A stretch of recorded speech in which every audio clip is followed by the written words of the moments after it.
The Watched Pot. Alternative title, The Mistress of Briony. This play has a little introduction which goes as follows. The Watched Pot was written in collaboration with Mr. Charles Maude, who has sent me the following account concerning the play. The circumstances of our writing The Watched Pot were, Mr. Frederick Harrison was very interested in your brother's original Watched Pot, but found it unsuitable for the stage, and brought Saki and myself together in the hope that our joint efforts would make it suitable. My share was shortening it, giving it incident, and generally adapting it for stage purposes. Saki used to write more as a novelist than a playwright. He and I used to have many friendly quarrels, as he was so full of witty remarks that it was cruel business escorting some of his bon mots. We always used to terminate such quarrels by arguing to use his axed witticism in our next play. Shortly before the war, Saki at last gave in on the question of plot, and we had practically completed an entirely new story, still retaining the characters which he loved so dearly and to which were so typical of his brain. The character of Hortensia Bavvel is from life, but the tyranny of her prototype was confined to her own family. She died many years ago. E.M.M. The characters of this play are Trevor Bavvel, Hortensia, Mrs. Bavvel, his mother, Ludovic Bavvel, his uncle, Renee St. Gall, Agatha Clifford, Claire Hennessy, Sybil Beaumont, Mrs. Peter Volpe, and Stephen Sparrowby, who are all guests at Briony. There's Colonel Mutsum, the youngest Drummond boy, William, page boy at Briony, and John, under butler at Briony. Act 1. Breakfast room at Briony Manor. Ludovic, fidgeting with papers at escritoire, left, occasionally writing. Mrs. Volpe, seated in an armchair right, with her back partially turned to him, glancing at illustrated papers. Mrs. Volpe, with a would-be fashionable drawl. So sweet of your dear cousin Agatha to bring me down here with her. Such a refreshing change from the dust and glare of Folkestone. And so unexpected. Her invitation took me quite by surprise. Ludovic. Dear Agatha is always taking people by surprise. She was born taking people by surprise. In Goodwood Week, I believe. With an ambassador staying in a house who hated babies. So thoroughly like her. One feels certain that she'll die one of these days in some surprising and highly inconvenient manner. Probably from snakebite on the terrace of House of Commons. Mrs. Volpe. I'm afraid you don't like your cousin. Oh dear, yes. I make it a rule to like my relations. I remember only their good qualities and forget their birthdays. With increased animation, rising from his seat and approaching her. Excuse the question, Mrs. Volpe. Are you a widow? I really can't say with any certainty. You can't say? With any certainty. According to latest mail advices from Johannesburg, my husband, Mr. Peter Volpe, was not expected by his medical attendants to last into the next week. On the other hand, a cablegram from the local mining organ to a city newspaper over here congratulates that genuine sportsman, Mr. P. Volpe, on his recovery from his recent severe illness. There happens to be a Percival Volpe in Johannesburg, so my present information is not very conclusive in either. Doctors and journalists are both so untrustworthy, aren't they? Ludovic. Could your Mr. P. Volpe be correctly described as a genuine sportsman? There was nothing genuine about Peter. I've never heard of his hitting even a partridge in anger, but he used to wear a horseshoe scarf pin, and I've known him to watch football matches, so I suppose he might be described as sportsman. For all I know to the contrary, he may by this time have joined the majority, who are powerless to resent these intrusions. But my private impression is that he's sitting up and taking light nourishment in increasing doses. How extremely unsatisfactory, Mrs. Volpe. Really, Mr. Bavvel, I think if anyone is to mourn Mr. Volpe's continued existence, I should be allowed that privilege. After all, he's my husband, you know. Perhaps you are one of those who don't believe that the marriage tie gives one any proprietary rights. Ludovic. Oh, most certainly I do. I'm a prospective candidate for parliamentary honours, and I believe in all the usual things. My objection to Mr. Volpe's inconvenient vitality is entirely impersonal. If you were in a state of widowhood, there would be no obstacle to your marrying Trevor. resumes seat at escritoire, but sits facing her. Marrying Trevor. Really, this is interesting. And why, pray, should I be singled out for that destiny? Ludovic. My dear Mrs. Volpe, let me be absolutely frank with you. Honored as we should be to welcome you into the family circle, I may at once confess that my solicitude is not so much to see you married to my nephew as to see him married to somebody. Happily and suitably married, of course, but anyhow married. The gist of the business is this. Like most gifted young men, Trevor has a mother. Oh, I fancy I know that already. One could scarcely be at the Briony for half an hour without making that discovery. Hortensia, Mrs. Bavvel, is not exactly one of those things that one can hide under a damask cheek, or whatever the saying is. Hortensia is a very estimable woman. Most estimable women are apt to be a little trying. Without pretending to be an exhaustive knowledge on the subject, I should say Hortensia was the most trying woman in Somersetshire. Probably without exaggeration, one of the most trying women in the west of England. My late brother Edward, Hortensia's husband, who was not given to making original observations if he could find others ready-made to his hand, used to declare that marriage was a lottery. Like most popular sayings, that simile breaks down on application. In a lottery, there are prizes and blanks. No one who knew her would think of describing Hortensia as either a prize or a blank. Well, no. She doesn't come comfortably under either heading. My brother was distinguished for what is known as a retiring disposition. Hortensia, on the other hand, was dowered with a commanding personality. Needless to say, she became a power in the household, in a very short time the only power. A sort of governor general and mother superior and political boss rolled into one. A Catherine II of Russia without any of Catherine's redeeming vices. Mrs. Volpe. An uncomfortable sort of person to live with. Ludovic. Hortensia did everything that had to be done in the management of a large estate, and a great deal that might have been left undone. She engaged and dismissed gardeners, decided which of the under gamekeepers might marry and how much gooseberry jam might be made in a given year, regulated the speed at which perambulators might be driven through the village street and the number of candles which might be lighted in church on dark afternoons without suspicion of popery.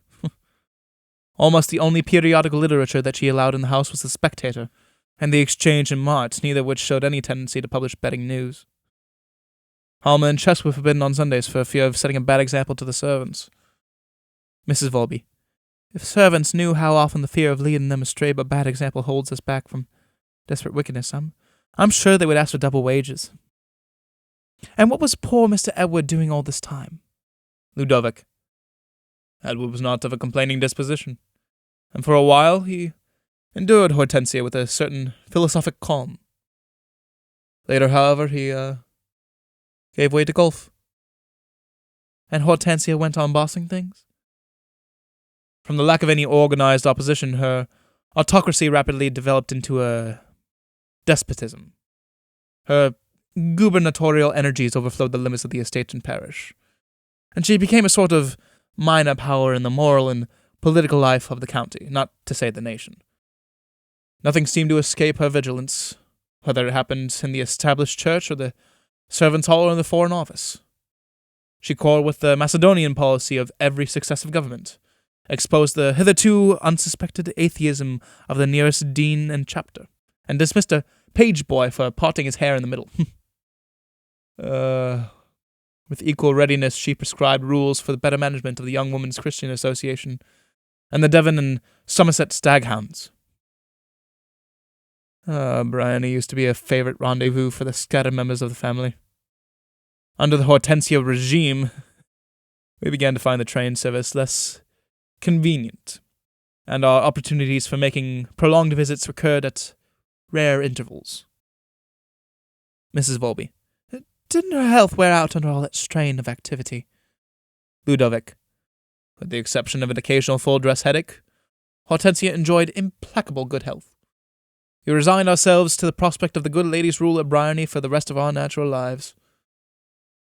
Then something happened which we had left out of all of our calculations. Edward caught a chill out otter hunting, and in less than a week, Hortensia was a widow. We are what is known as a very united family, and poor dear Edward's death affected us acutely. Mrs. Volpe. Naturally it would, coming so suddenly. Ludovic. At the time, there was a rainbow of consolation irritating our grief.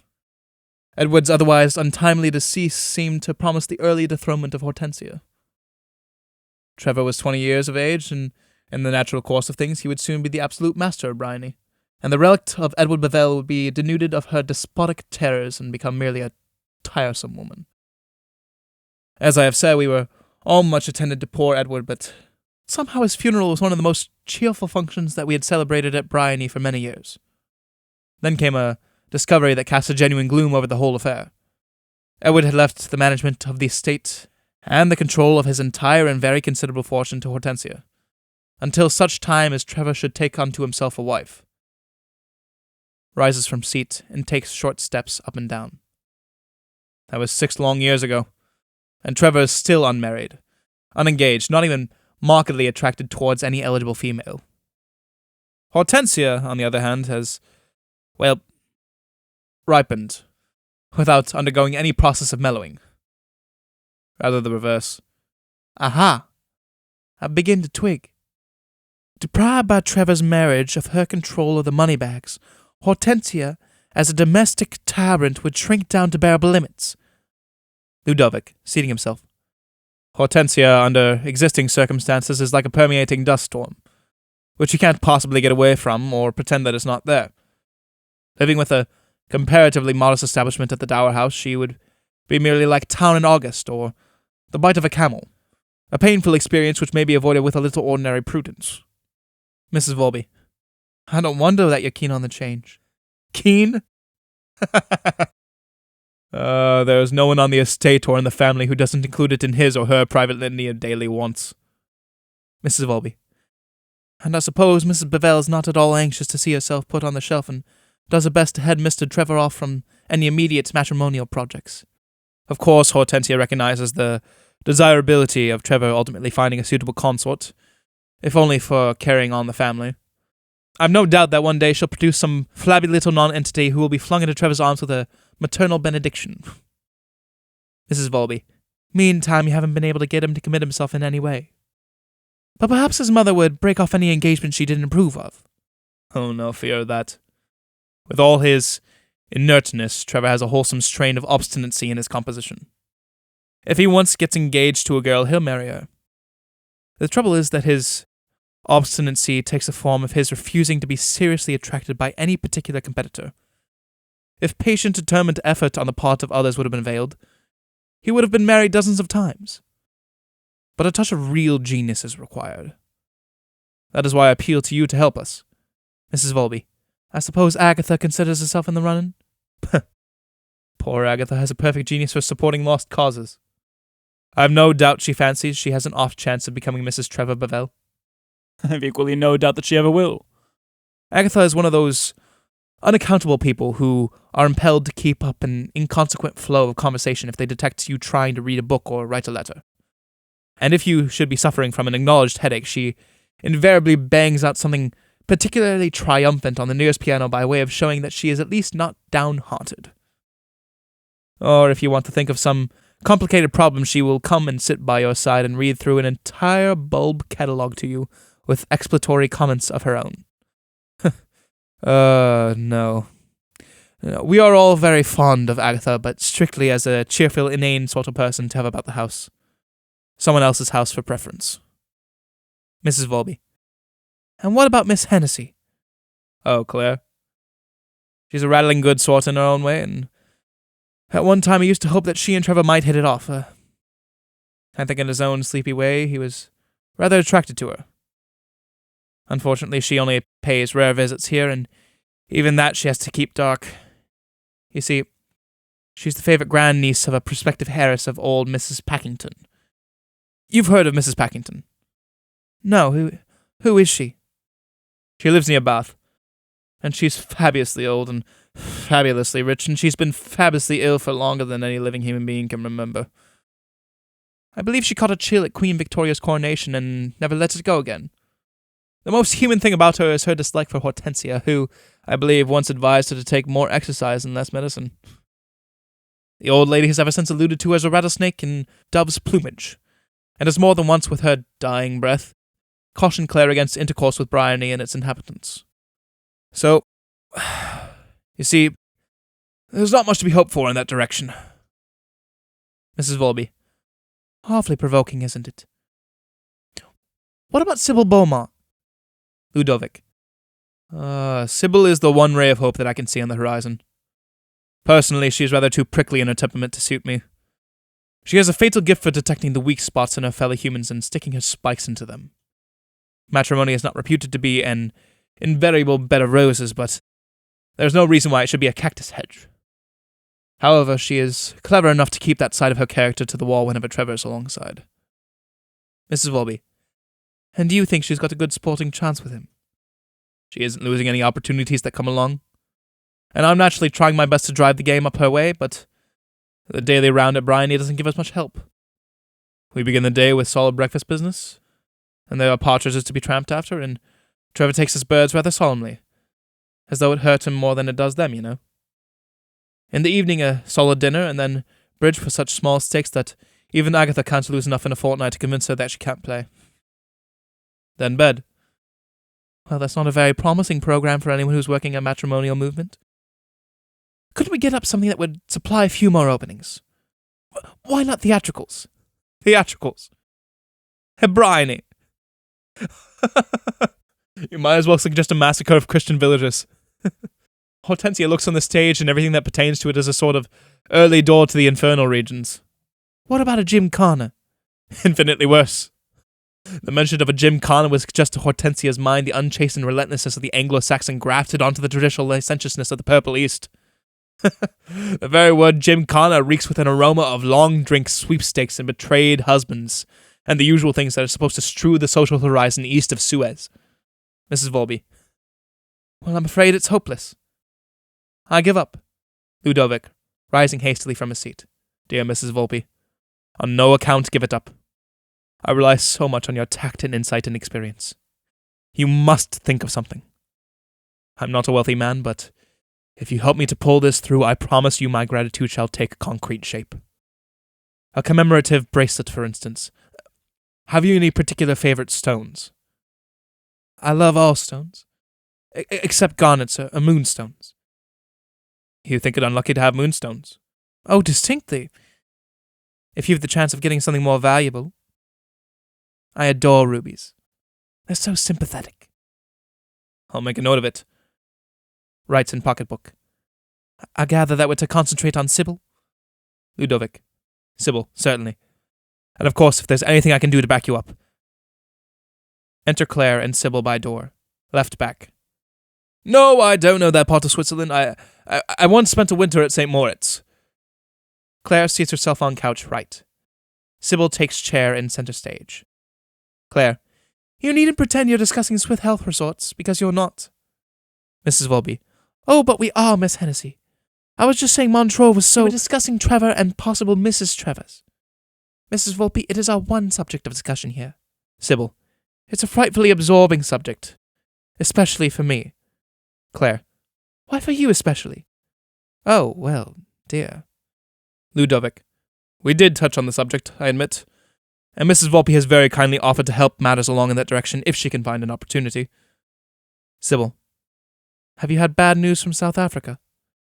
Mrs. Volpe. Oh dear, no. My author is quite disinterested. Sybil. How noble of you. How do you propose to begin? Well, I was just suggesting a little departure from the usual routine of life here. Something that would give an opening for a clever girl to bring a man to the scratch. But it seems that Mrs. Bavvel is rather against any of the more promising forms of entertainment. Sybil. We've had the annual harvest Thanksgiving, but Trevor was seedy and couldn't help with the decorations. Mrs. Volby. Harvest Thanksgiving? Claire. Yes, it's one of our rural institutions. We get our corn and most of our fruit from abroad, but we always assemble the local farmers and tenantry to give thanks for the harvest. So broad-minded of us. It shows such a nice spirit for a Somersetshire farmer to be duly thanked for the ripening of the Carlsbad plum. Mrs. Volby.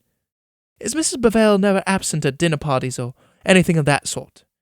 A little impromptu frolic is sometimes a great success. Ludovic. Now if you're going to plot anything illicit, I must really leave you. Hortensia is not in very great demand as a dinner guest, but she is taking me tomorrow to a meeting at Panfold in connection with the opening of a free library there, and there will be a reception of some sort in the town hall afterwards. I entirely disapprove of anything of a festive nature taking place here behind her back, but we shan't be back much before midnight. It's a fairly long drive. Understand, I entirely disapprove. Gathers papers and exits door left front. Sybil. This threatens to be rather sporting. What have you got up your sleeve? Mrs. Welby. Oh, nothing. Only why not beat up your men and girlfriends at short notice and have a Cinderella? There's a lovely floor in the morning room and a good piano, and you could have a scratch supper. Claire. And how about the servants? Are we to beg them all individually to hold their tongues about the affair? Mrs. Welby. Oh, of course Mrs. Bavvel would have to know about it next day. Claire. It's very well for you to talk like that. You're a comparative stranger here, and I dare say you'd find a certain amount of amusement in the situation. Those of us who know what Hortensia is like when anything displeases her, well, it would simply be a case of Bradshaw at breakfast and a tea basket at Yeovil. Mrs. Welby. But then we're playing to win. It's a sort of coup d'etat. With the fun and the excitement of the dancing and the music, and of course the sitting out places, and above all the charming sense of doing something wrong, the betting is that Trevor will be engaged to one of you girls before the night's out. And then the morrow can be left to take care of itself. Sybil. It sounds lovely. I'm horribly frightened of Hortensia, but I'm game to get up this dance. Claire. Coup d'etat is a wretchedly messy thing. It's as bad as cooking with a chafing dish. It takes such ages to clean up things afterwards. Enter Agatha, door right back, with 2 large baskets piled with asters, dahlias, etc., and long trails of ivy and brambles. Agatha.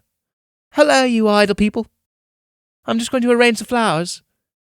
Puts baskets down on escritoire. Sybil. Are you? Why? Agatha. Oh, I always do when I'm here. Begins slopping flowers and leaves about in inconvenient places. Mrs. Welby. We're plotting to have a little impromptu dance here tomorrow night. Agatha, spilling a lot of dahlias over Mrs. Welby. Oh, you dear things, how delightful! But whatever will Hortensia say? Sybil. Hortensia is opening an ear hospital or free library or some such horror at Panfold, and won't know about it till it's all over, and then it will be too late to say much. Claire. I fancy you'll find that Hortensia's motto will be better late than never. Agatha. Oh, I fancy she'll be rather furious. But what fun all the same. But who will we get to come? Sybil. Oh, we can get 9 couples easily. There's all the Abington House party, there'll be dead nuts on it. And Evelyn Bray plays dance music like a professional. Agatha. What a lovely joke.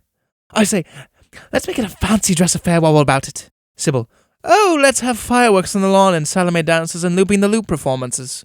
Agatha. That's talking nonsense. The fancy dress is so easily managed. I went to a ball in North Devon 3 years ago this summer, and it was all done at a moment's notice. A dress of some soft, creamy material with roses in my hair and a few sprays of flowers round the skirt. I've got the dress with me somewhere, and it won't need very much alteration. Sybil. It will only want letting out a bit at the waist, and you can call yourself St. Martin's Summer. Agatha. How dare you say such things? Really, you're the most spiteful-tongued person I know. I think you should better go as an east wind. Sybil. My dear Agatha, I'm not one of the babes in the woods, so I wish you'd stop covering me with leaves. And don't let us start quarrelling. Of course you're as jumpy as a grasshopper at the idea of this dance. And I suppose you flatter yourself that you're going to pull it off with Trevor. Because a man has refused you twice, there's no particular reason for supposing he'll accept you at the 3rd bidding. It's merely a superstition. Agatha, furiously. You utterly odious fablemonger! I suppose it's considered clever to say ill-natured, untrue things about people you happen to be jealous of. Mrs. Welby. My dear girls, don't waste time in a sparring match. There's no sense in quarrelling when we want to get our little scheme started. Sybil. I don't want to quarrel. I'm only too ready to be accommodating all round. If I do chance to land a certain eligible individual in my net, I'm quite willing to turn my second-best prospect over to anyone who applies for him. Quite a darling with a decent rent roll and a perfect martyr to asthma. Ever so many climates that he can't live in, and he'll have to keep on a gravel soil. Awfully good arrangement. A husband with asthma that has all the advantages of a captive golf ball. You always know pretty well where to put your hand on him and when you want him. Agatha. But if I had a really nice man for a husband, I shouldn't want him to be able to come with me wherever I went. Sybil. A woman who takes her husband about with her is like a cat that goes on playing with a mouse long after she's killed it. Mrs. Volby. First, catch your mouse. Which brings us back to the subject of the dance. I think we agree that fancy dress is out of the question? Claire. There wouldn't be time. Mrs. Volby. Well, why not make it a sheet and pillowcase dance? They all stare at her. It's quite simple. Everyone drapes themselves in sheets with a folded pillowcase arranged as a headdress, and a little linen mask completes the domino effect. No trouble, only it takes 10 minutes to arrange, and at a given time everyone sheds their masks and headgear, and the sheets make a most effective sort of Greek costume. Lulu, Duchess of Dulverton, gave quite a smart sheet and pillowcase at Bovary the other day. Agatha. Was it respectable? Mrs. Volby. Absolutely. Oh, do take your blessed bramble bush somewhere else. Agatha, who has impaled Mrs. Volby's skirt on a trail of briars, makes violent efforts to disentangle her. Mrs. Volby. No, please, leave my skirt where it is. I only want the brambles removed. Agatha. That's the worst of the briars. They do catch onto one's clothes so. Mrs. Volby. That is one of the reasons why I never sit down in a bramble patch for choice. Of course, if one has a tame hedge following one about the house, one can't help it. Agatha, gathering up remains of her foliage. Well, I shall go and do the dining room vases now, and leave you irritable things to work out the dance program. I'll think out of a list of people we can invite. Woo! Exit door front. Claire. Agatha would almost be tolerable in the Arctic regions, where the vegetation is too restricted to be used for house decorations. Sybil. Look here. I'll bike over to the Abingtons and get things in marching order there. I've just time before lunch. You're going to help us, I suppose, Claire? Claire. Oh, if you all are bent on having a domestic earthquake, I'll stand in with you. But I know that this thing is going to be a horrid fizzle. Sybil. You dear old thing. You always turn up trumps when it comes to the pinch. Claire. If you dare call me a dear old thing, I'll allude to you in public as a brave little woman. So there. Mrs. Volpe. Well, if you two are going to start sparring, I shall go and write letters. Exit Mrs. Volpe. Door right back. Claire. There's something I don't like about that woman. She looks at me sometimes in a way that's almost malicious. What on earth did Agatha bring her down here for? Sybil. Mrs. Volpe is somewhat of a rough diamond, no doubt. Claire. So many people who are described as rough diamonds turn out to be merely rough paste. Sybil. Even paste has its uses. Claire. Oh, afflictions of most kinds have their uses, I suppose, but one needn't go out of one's way to import them. Exit Sybil, right back. Enter Trevor, left back. He is about to sit on couch. Claire. Careful where you sit, Trevor. Agatha has been shedding bits of bramble all over the room.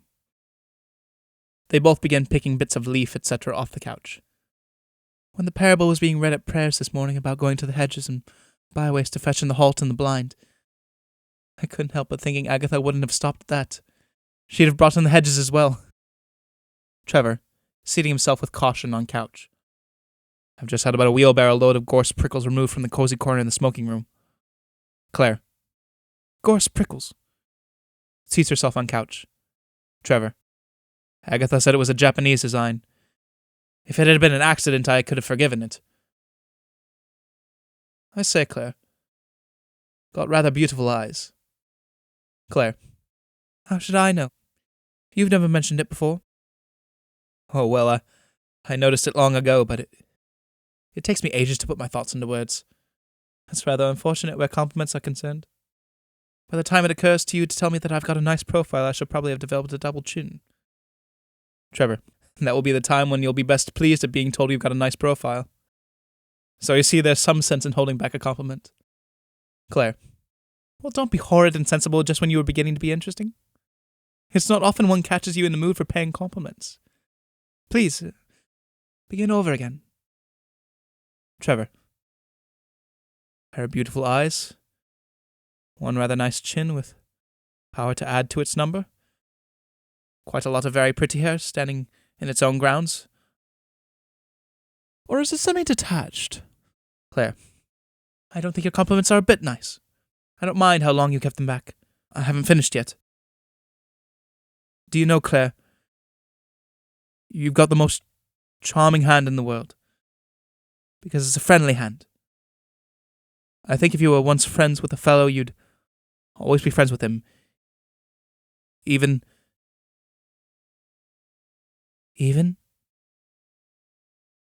if you married him.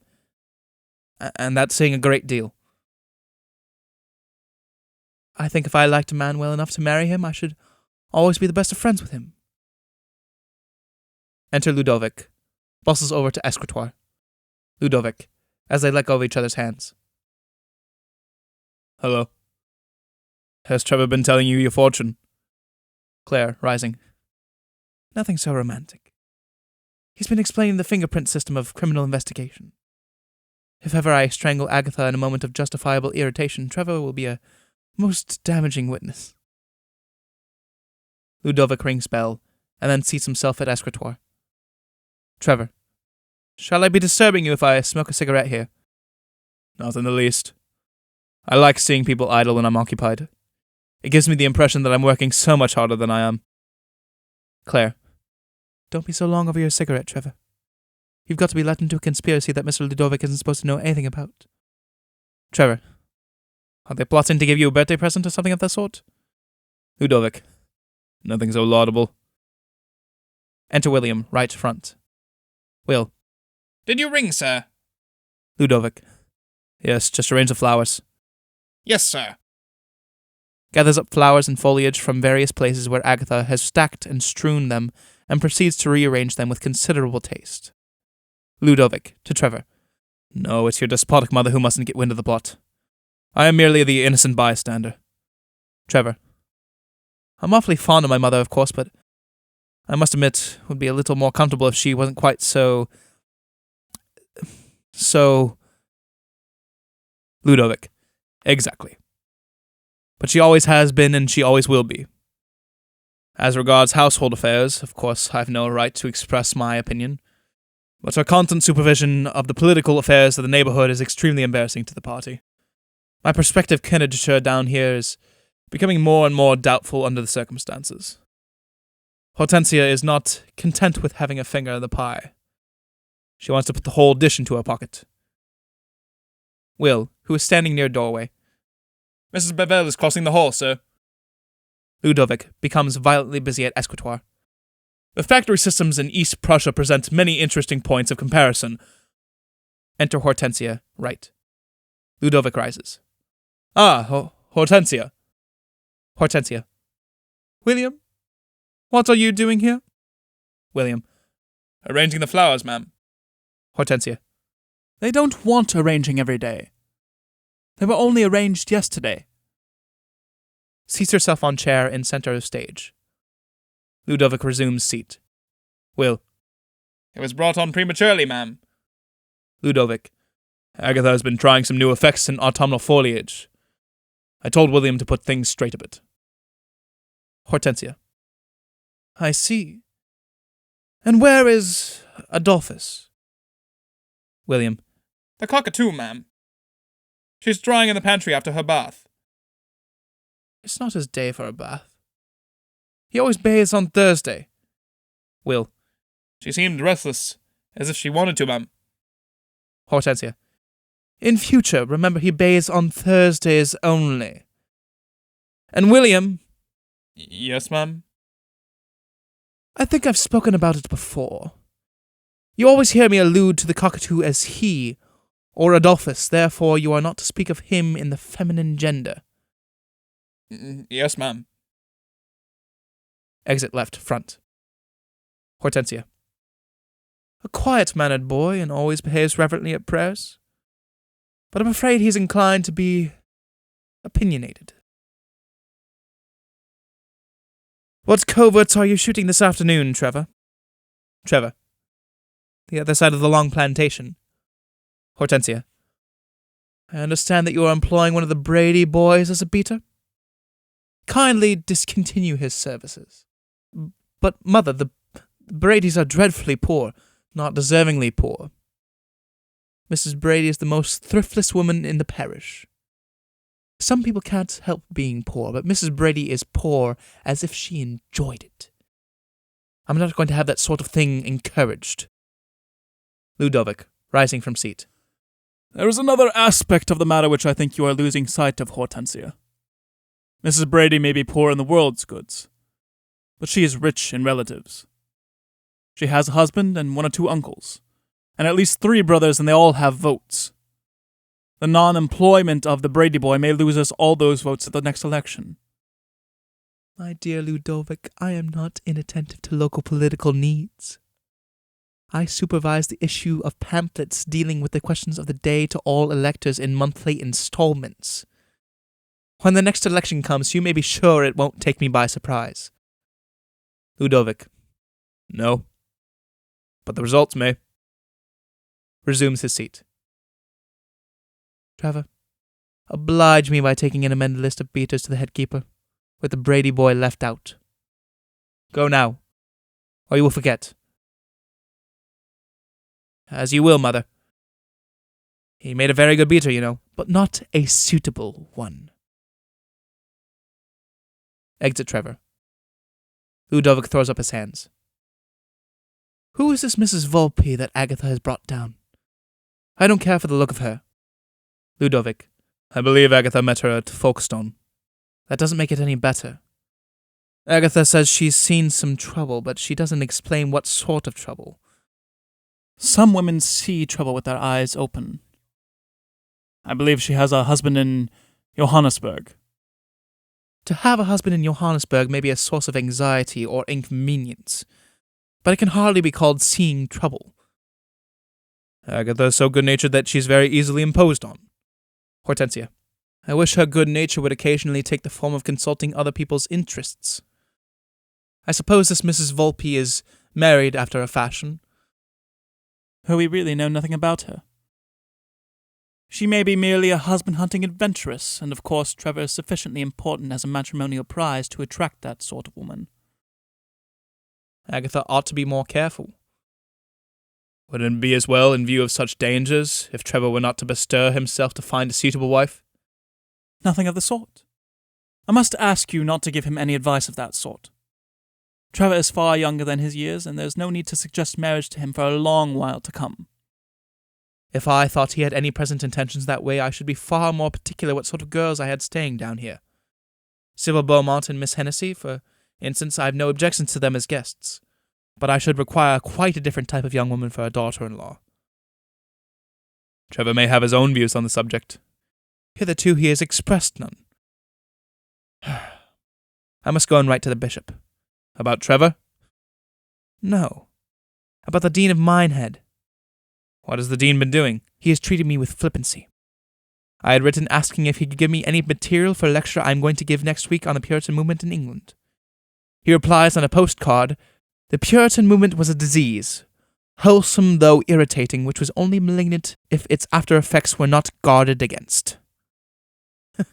Things have come to a disgraceful pass when a church dignitary can treat the Puritan movement in that spirit. Perhaps the Dean was only exercising a little clerical humour. I don't think the subject lends itself to jest. And I certainly don't intend that my lecture shall be regarded in a spirit of frivolity. I have something better to do than provide an outlet for deanery humour. My letter to the bishop will contain some pretty plain speaking. My dear Hortensia, the Dean of Minehead is one of the few churchmen in these parts who gives us political support. It would be rather unfortunate to fall out with him.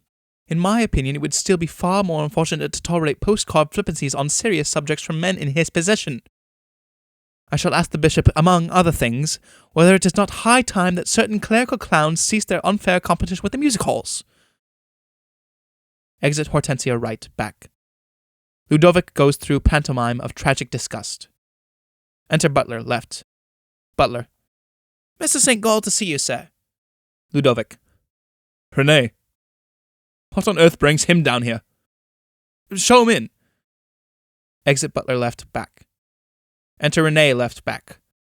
Crosses stage without shaking hands, looks at himself in mirror right. Rene. I've lost my mother. Ludovic, wheeling round in chair. Do I understand you to mean that your mother is dead? Rene, who has carefully settled himself in armchair right. Oh, nothing so hackneyed. I don't think my mother will ever die as long as she can get credit. She was at Waterford, you know, and the Waterfords never waste anything. No, she simply disappeared and I was wired for. It was most inconvenient. Ludovic. But she can't be found. The butler says she can't. Personally, I haven't tried. I only got down late last night, and I've come away with simply nothing to wear. I've been in town for the last 3 days having some clothes made, and I was to have had 2 new lounge suits tried on this morning for the first time. Naturally, I'm a bit upset. But your mother's disappearance? Aren't you doing anything? Rene. Oh, everything that could be done at short notice. We've notified the police and the family solicitors and consulted the crystal gazer, and we've told the dairy to send half a pint less of milk every day till further notice. I can't think of anything else to do. It's the first time I've lost a mother, you know. Ludovic. But do you mean to say there's absolutely no trace of her? Why, I saw her in church only last Sunday. Rene. I expect they've looked for her there. The butler says they've searched everywhere. The servants have been awfully kind and helpful about it. They say they must put their trust in Christian Science and go on drawing their wages as if nothing had happened. That's all very well, but no amount of Christian Science will help me to be fitted on while I'm here and my clothes are on Sackville Street, will it? Ludovic. I think it might show a little natural anxiety and emotion. Rene. But I am showing emotion in 100 little different ways if you'd only notice them. To begin with, I'm walking about practically naked. This suit I've got on was paid for last month, so you can judge how old it is. And that reminds me. I wish you'd do something for me. Something awfully kind and pet lamb in my hour of trouble. Lend me that emerald scarf pin that you hardly ever wear. It would go so well with this tie, and I would forget how shabbily I'm dressed. Ludovic. It would go so well that it would forget to find its way back again. Things that are lent to you, Rene, are like a hopeless passion that never returned. In light of past experience, I absolutely refuse to lend you a 30-guinea scarf pin. Rene. How true it is that when one weeps alone. Anyway, you might lend me your pearl and turquoise one. The pearl is a very poor one, and it can't be worth anything like 30 guineas. Ludovic. I don't see why I should be expected to make you a present of it, even if it only costs 5. Oh well, after all, I've only lost a mother. I make less fuss about that than you do the prospect of separation from a 5-guinea scarf pin. You might show a little kindness to a poor grass orphan. And Ludovic, now that you've practically given way on the matter, I want to turn your attention to something that's been worrying me dreadfully of late. Ludovic. Oh, gracious, what have you been doing now? Rene. Oh, it isn't now. The mischief was done 23 years ago, and that wasn't exactly my doing. It's just this, that I am 23 years old. If my mother had only held me over for a matter of 4 years, I should be 19 now, which is the only age worth being. Women always rush things so. I shouldn't mind so much being 23 if I had the money to carry it off well. The mater does the best she can for me. She can't afford me an allowance, but she borrows money whenever she can from friends and acquaintances and sends me haphazard checks. It's quite exciting getting a letter from home. Of course, that sort of thing can't go on indefinitely, and now that my only source of income has disappeared without leaving a postal address, things have nearly come to a crisis. One can't treat life indefinitely as a prolonged Saturday to Monday. There are always the Tuesdays to be reckoned with. Ludovic. I don't like to suggest anything so unbecoming as occupation, but can't you manage to get entangled with a salary of some sort? Rene. It's not so beastly easy. I've tried designing posters, and for 3 weeks I was assistant editor of a paper devoted to fancy mice. The devotion was all one-sided. Now, Ludovic, if you'd only do what you sometimes half promise to do, and make me your personal private secretary, and let me do parliamentary correspondence for you, and tell female deputations that they can't see you because you're in your bath, and all that sort of thing. My dear boy, I am not at the present moment a member of Parliament. I'm not even standing as a candidate. But Ludo, why aren't you? You know you've had a hankering that way for a long time, and you can easily afford it. And it isn't a difficult job. All one has to do is boil with indignation at discrete intervals over something. The Jews in Russia, or impurity in beer, or lawlessness in the Church of England. It doesn't matter particularly what, as long as you really boil. The public likes a touch of the samovar about its representatives. And then, if you want to be a parliamentary wit, that isn't difficult nowadays. If the government is making a mess of Persian affairs, just mew like a Persian kitten whenever a minister gets up to speak. It isn't anything really hard, I'm asking you. Ludovic. Thanks very much for coaching me. But an indispensable preliminary to all this brilliance is that I should be elected. Renee, you could easily get a seat down here if you wanted to. They've always wanted one of the Bavels to stand. And old Spindleham is not likely to last another session, so the ball is practically at your feet. Ludovic. My dear Renee, under present circumstances, Briony would be an impossible headquarters for which to conduct an election campaign. Have you considered that Hortensia would have her finger in the pie all the time? She would speak at my meetings and pledge me to the most appalling social and political doctrines. She would get down the most unfortunate specimens of the party to support me.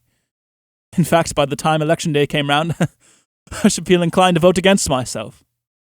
I should very probably be defeated.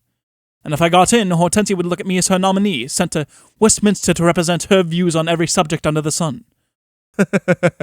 I shan't have half an hour's moment of peace. No, as long as Hortensia remains in the foreground, I shan't contest a seat in this part of the country. That's absolutely certain. Renee. Ludovic, this Hortensia business is getting absurd. Everything you want to do down here, you run up against Hortensia, Mrs. Bavvel. When are you going to get Trevor married and the old woman dethroned? My dear Renee. As if we haven't tried. Talk about bringing a horse to the water. We've brought water to the horse, gallons of it, and put it right under his nose. We've advertised eligible young women as if they had been breakfast foods. Renee. And here I am, 23 years old, expected to wait indefinitely for my secretaryship and my daily bread until Trevor chooses to suit himself with a wife. It's ridiculous! That's the worst thing of you middle-aged folks, if I may say so without offence. You're so jolly well content to wait for things to happen. It's only the old and the quite young who really know the value of hurry. Ludovic, but bless my soul, we can't compel Trevor to marry. It's absurd of him to persist in celibacy that he isn't qualified for. He's decent enough in his way, but he hasn't got the strength of character to fit him for the graver responsibilities of bachelorhood. Can't he be rushed into marrying somebody? Ludovic, rushing Trevor is not exactly a hopeful operation. It's rather suggestive of stampeding a tortoise. At the same time, I may tell you in confidence that something desperate of this nature is going to be tried tomorrow night in the absence of Hortensia and myself at Panfold. Renee. Oh, Ludovic, what? You must ask Sybil or some of the others for details. I know nothing about it and entirely disapprove. But the idea originated with me. Hush! Enter Hortensia, door right, back. Ludovic and Renee rise to their feet. Hortensia. I want you to read my letter to the bishop. Oh, Mr. St. Gall. I didn't know the neighborhood was on with your presence. I needn't ask you if you're on a holiday. That is a permanent condition with you, I believe. Ludovic. Mr. St. Gall has lost his mother. She's disappeared. Disappeared? What an extraordinary thing to do. Had she any reasons for disappearing? Renee. Oh, several, but my mother would never do anything for a reason. Hortensia. But was anything troubling her? Sits chair, center of stage. Renee. Oh, nothing of that kind. She's one of those people with a conscience silk-lined throughout. Ludovic. Has she any relatives that she might have gone to? Relatives?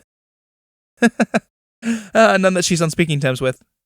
She was a Wurteford, you know, and the Wurtefords don't speak. There is a cousin of hers, a canon somewhere in the Midlands. He's got particular views. He believes in a future life. Or else he doesn't, I forget which. The martyr and he used to be rather chummy, but a hen came in between them. Hortensia. A hen? Renee. Yes, a bronze Orpington or some such exotic breed. The martyr sold it to him at a rather exotic price. It turned out afterwards that the bird was an abstainer from the egg habit, and the canon wanted his money back. I read some of the letters that passed between them. I don't think the martyr is likely to have gone there. Hortensia. But there is an alarming side of this disappearance which you don't seem to appreciate. Something dreadful may have happened. Renee. It has. I had been measured for 2 lounge suits, one of them in a rather taking shade of copper beech, and they were to have been tried on for the first time this morning. Ludovic, hurriedly. As everything is naturally rather at 6s and 7s at the Oaks, I have asked St. Gall to stay to lunch. I suppose we can give him a bite of something. Hortensia, coldly. I am always glad to show hospitality to our friends, Ludovic. I'll read you my letter to the bishop at a more convenient moment. I'm just going to see Laura Gubbings. She's going out to Afghanistan as missionary, you know. That country's been so scandalously neglected in the way of missionary effort. Ludovic. There are considerable political and geographical difficulties in the way. Hortensia. Not inseparable, however. Ludovic. Perhaps not, but extremely likely to expand. We usually set on these affairs with the intention of devoting a certain amount of patient effort in making the natives reasonably glad at the introduction of mission work. Then we find ourselves involved in a much bigger effort to make them reasonably sorry for having killed the missionaries. Hortensia. Really, Ludovic, your reasoning is preposterous. I should be the first to oppose anything in the shape of armed aggression in Central Asia. If you'd oppose Mrs. Gubbing's missionary designs on that region, I should feel more comfortable. Renee. I say, can't she take me with her? Hortensia. I don't really see in what capacity you could be included in a mission party. Renee. I could give my famous imitation of a Notch Girl. That would fetch the Afghans and Shoals, and then Mrs. Gubbins could hold overflow meetings and convert them. Hortensia. A Notch Girl. Yes. I did it for some friends at St. Petersburg, and they just loved it. They said I got as far east as one could be expected to go. If I wasn't suffering under such a domestic bereavement, I'd do it for you now. Hortensia. Not at Briony, thank you. St. Petersburg may applaud such performances if it pleases. From the things I've heard from there, Renee. Oh, for the matter of that, the things one hears about the Afghans. There's a problem in that country. Ludovic, hurriedly. In any case, Miss Gubbins is hardly likely to accept your collaborations in her labours. Hortensia. Miss Gubbins is going out with a religious mission, not with a café chantant. From your description of your performance and from what I can guess of its nature, I don't think it would be likely to enhance either our moral or national reputation in the eyes of Amir's subjects. Rises from chair. A boy masquerading as a Notch Girl. Exit Hortensia, door left front. Renee. Another avenue of employment closed to me. By the way, where is Trevor? I want to ask him to lend me some sleeve links. These ones won't go at all with the scarf pin you're lending me. Ludovic. You'll probably find him at the headkeeper's lodge. Lunch is at 1 sharp. Exit Renee, door left back. Now perhaps I can have a few moments to myself in the Prussian factory acts. Enter Sparrowby, right back. Sparrowby, seating himself astride a chair, center. I say, I wish you'd do something to help me. Ludovic looks over his shoulder and then back to pamphlet. If it's anything in the way of sleeve links or scarf pins, you're too late.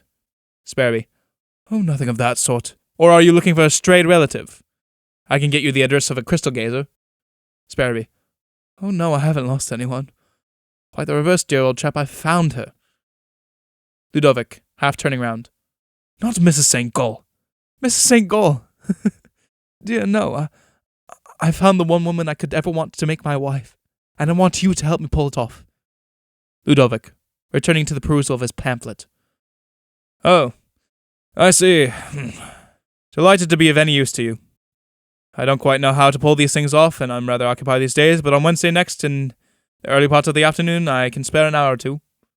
Cuts page of pamphlet and continues reading. Sparrowby. Oh, but one can't fix a precise time for that sort of thing. The trouble I'm in is that she won't be serious about it. Ludovic. What does Bewegung mean in English? Sparrowby. Oh, I don't know. It's a German word, isn't it? I don't know any German. Ludovic consults dictionary. She treats this as a sort of temporary infatuation on my part. She won't realize how hopelessly I'm in love with her. Ludovic, yawning. I thought it was the hopelessness of your suit that she did realize.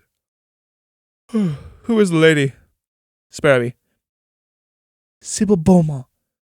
Ludovic, leaping round in his seat and letting dictionary fall. Impossible. Out of the question. You mustn't think of marrying Sybil Beaumont. Sparrowby. But I can think of nothing else. Why mustn't I marry her? Ludovic. You must dismiss the matter completely from your mind. Go fishing in Norway or fall in love with a chorus girl. There are heaps of chorus girls who are willing to marry commoners if you set the right way about it. But you mustn't think of Sybil Beaumont. Sparrowby. But what is the objection? Surely there's no madness in her family. Ludovic, contemplatively. Madness? No. Oh no. At least not that one knows of. Certainly her father lives at West Kensington, but he is sane on most other subjects. Sparrowby. Then what is this mysterious obstacle? There's nothing against me, I suppose. I'm fairly well off as far as income is concerned. Ah! But what sort of environment are you proposing to take this young girl, who's been carefully brought up and kept shielded from the coarser realities of life? Sparrowby. I live very quietly in the country and farm a few acres of my own. Precisely. I had heard stories to that effect.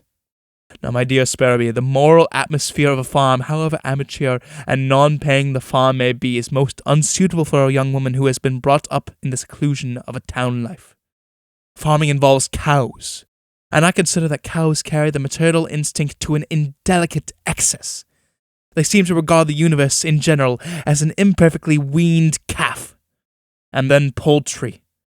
You must admit that the private life of domestic barn-door fowl, well, there's remarkably little privacy about it. Sparrowby. But my dear Bavvel, and are you quite sure that you are free to pay court to Miss Beaumont? That you have no other entanglements? Sparrowby. Entanglements? Why, certainly not. Ludovic. Think a moment. What about Miss Clifford? Sparrowby. Agatha Clifford! You must be dreaming of having the ghost of an entanglement with her. I thought I saw you both on rather intimate terms at breakfast this morning. Sparrowby, indignantly. She upset a sardine onto my knees. I suppose you encouraged her to. Encouraged her? Why, it ruined a pair of flannel trousers. Ludovic. Well, I expect her sardine was just as irrevocably damaged. Anyway, you condoned her actions. I heard you tell her that it didn't matter. Sparrowby. Oh, I did say that. What else could one say? Ludovic. If anyone upset a sardine on my lap, I should find no difficulty in keeping the conversation from flagging. The difficulty would be to avoid saying too much. In your case, I think you were rather too eloquently silent. The spilling of a sardine onto a lap may seem a small thing to you, but you must remember that women attach more importance to these trifles than we do. Believe me, I have watched your perhaps unconscious attentions to Miss Clifford with interest, and if anything, I can spare me. But I assure you, enter Agatha and Sybil, door left back. Agatha. Everything's going splendidly. Everyone whom we've asked is coming, and Cook has been given a dark hint to have some fruit salad and mayonnaise and that sort of thing accidentally on hand. Oh, I forgot you weren't to know anything about it. Promise that you'll forget that you heard anything. Ludovic. I assure you I heard nothing. I was struggling with some technicalities in a German pamphlet. Dear Miss Beaumont, do show me where I can find a better dictionary than this one. Sybil. Come along. There's one somewhere in the library. And Agatha, Mr. Sparrowby wants you to help him dig up some ferns for a rockery he's making at home. Ludovic holds door left front open for Sybil. Both exit. Sparrowby. I say, Agatha, by all means, let's come now. I love rooting up ferns.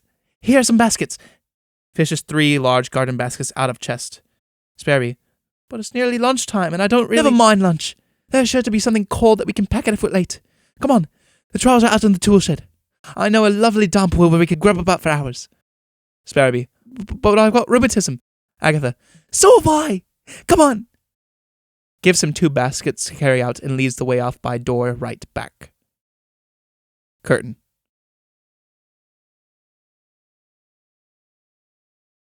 Act 2. The Hall, Briony Manor. Claire and Trevor seated on couch, center of stage.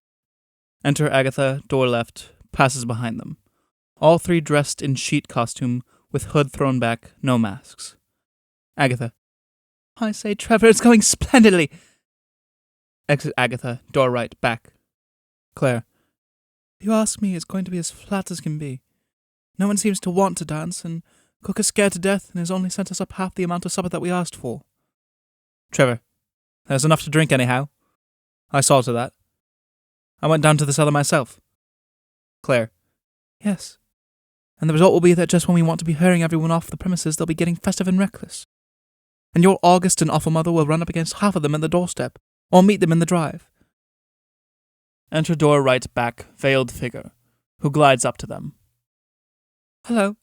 Who's this? Sybil unmasks and throws back hood. Oh, Sybil. I might have guessed. Sybil, seating herself armchair center of stage. I fled away from that tiresome Sparrowby person who keeps on pestering me to set out with him. Claire, dear, do go and relieve Evelyn. She has played about 6 dances running. Claire. Oh, Evelyn would play all night without feeling tired. Rises. But one excuse is as good as another, I suppose. Walks towards door right. Sybil. I don't know what you mean. Exit Claire, door right back. Sybil. It's going awfully flat. Trevor, lighting cigarette. Oh, a frightful fizzle. I think everyone is a bit scared at what they're doing. Sybil. I know I am. There'll be fine fireworks tomorrow when Her Majesty gets to hear of it. Trevor. Fireworks? There'll be a full-sized earthquake. I think I shall go cub hunting if there's a meat within reasonable distance. Sybil. You won't find many of us here when you return. We shall be cleared out in a batch like Chinese coolies. Trevor, why on earth don't you marry and get rid of this one-woman rule at Briony? With all due respect, your mother is no joke. She's perfectly awful. Trevor. Oh, I suppose I shall marry somebody someday. But it's the choosing business that is so beastly complicated.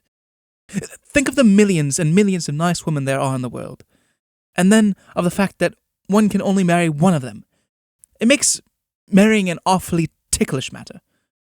It's like choosing which puppies you're going to keep out of a large litter. You can never be sure that you haven't drowned the wrong ones. Sybil. Oh, but if you go on those lines, you'll never marry anyone. You should just have a look around at the girls you personally know and like and make your choice from one of them. You'd soon find out whether she responded or not. I believe in grasping one's nettle. Trevor. But supposing there are half a dozen nettles and you don't know which to grasp. Sybil. Oh, come, we're getting on. Half a dozen is better than millions and millions. And there must always be someone whom you prefer out of the half dozen. There's Agatha, for instance. Of course she is your cousin, but that doesn't really matter. And in her way, she is not a bad sort. Trevor. She passed through the hall just before you came in. If I'm to ask her to marry me, I'd better go and do it now before I forget. Oh, don't go and propose to her just because I suggested it. You'd make me feel an awful matchmaker, and I should never forgive myself if it turned out wrong. Besides, I doubt very much if she'd make the sort of mistress you'd want for Briony. One has to think of so many things, hasn't one? Trevor. Precisely my standpoint. And if Agatha turned out a disappointment, I couldn't give her away to the gardener's boy like a unsatisfactory puppy. You see, it isn't so easy to grasp the nettle when you really come to do it. Oh well, Agatha doesn't exhaust the list. There's Claire, for instance. She's got some good points, don't you think? Trevor. You don't say so with much conviction. Sybil. I'm awfully good pals with Claire, but that doesn't prevent me from recognizing that she's got a rather queer temper at times. The things she says sometimes are simply hateful, and she's not a bit straightforward. I can tell you of little things she's done. Enter from door center veiled figure. Who on earth is this? Sparrowby throws off hood and mask and seats himself on small chair facing Sybil. Sparrowby. I've been following all sorts of figures about, thinking they were you, but I knew all the time they couldn't be you because I didn't feel the thrill when I was near them. I always feel the thrill when I'm near you. Sybil, viciously. I wish you never felt thrills, then. Sparrowby. You're dreadfully unkind, Sybil. But I know you don't mean what you say. Sybil. Sorry you find my conversation meaningless. Sparrowby. Oh, I didn't mean that. We seem equally unfortunate in our meetings. Sparrowby. I say, Sybil, I wish you'd take me a little more seriously. Sybil. One would think you were an attack of measles. Enter Mrs. Volpe with Drummond, door left, both unhooded. She catches sight of trio and rushes up. To Sparrowby.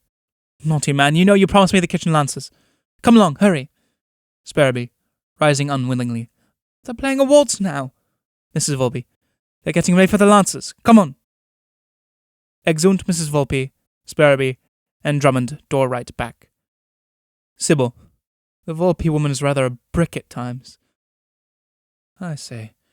Trevor. During Sparrowby dialogue, Trevor has fallen asleep, wakes Hurley. I nearly went to sleep. Please excuse my manners. I was up awfully early this morning. Sybil. Well, do keep awake now. We're in the middle of a most interesting conversation. Trevor. Let's see, You were recommending to me to marry Claire Hennessy. Sybil.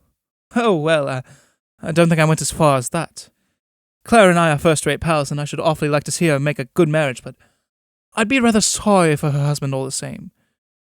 If anything rubs her the wrong way, her temper goes queer at once, like milk and thunder time, and she simply says the most ill-natured things. Trevor. That's another ungraspable nettle, then. I told you it wasn't so jolly easy. But, Trevor, there are surely others.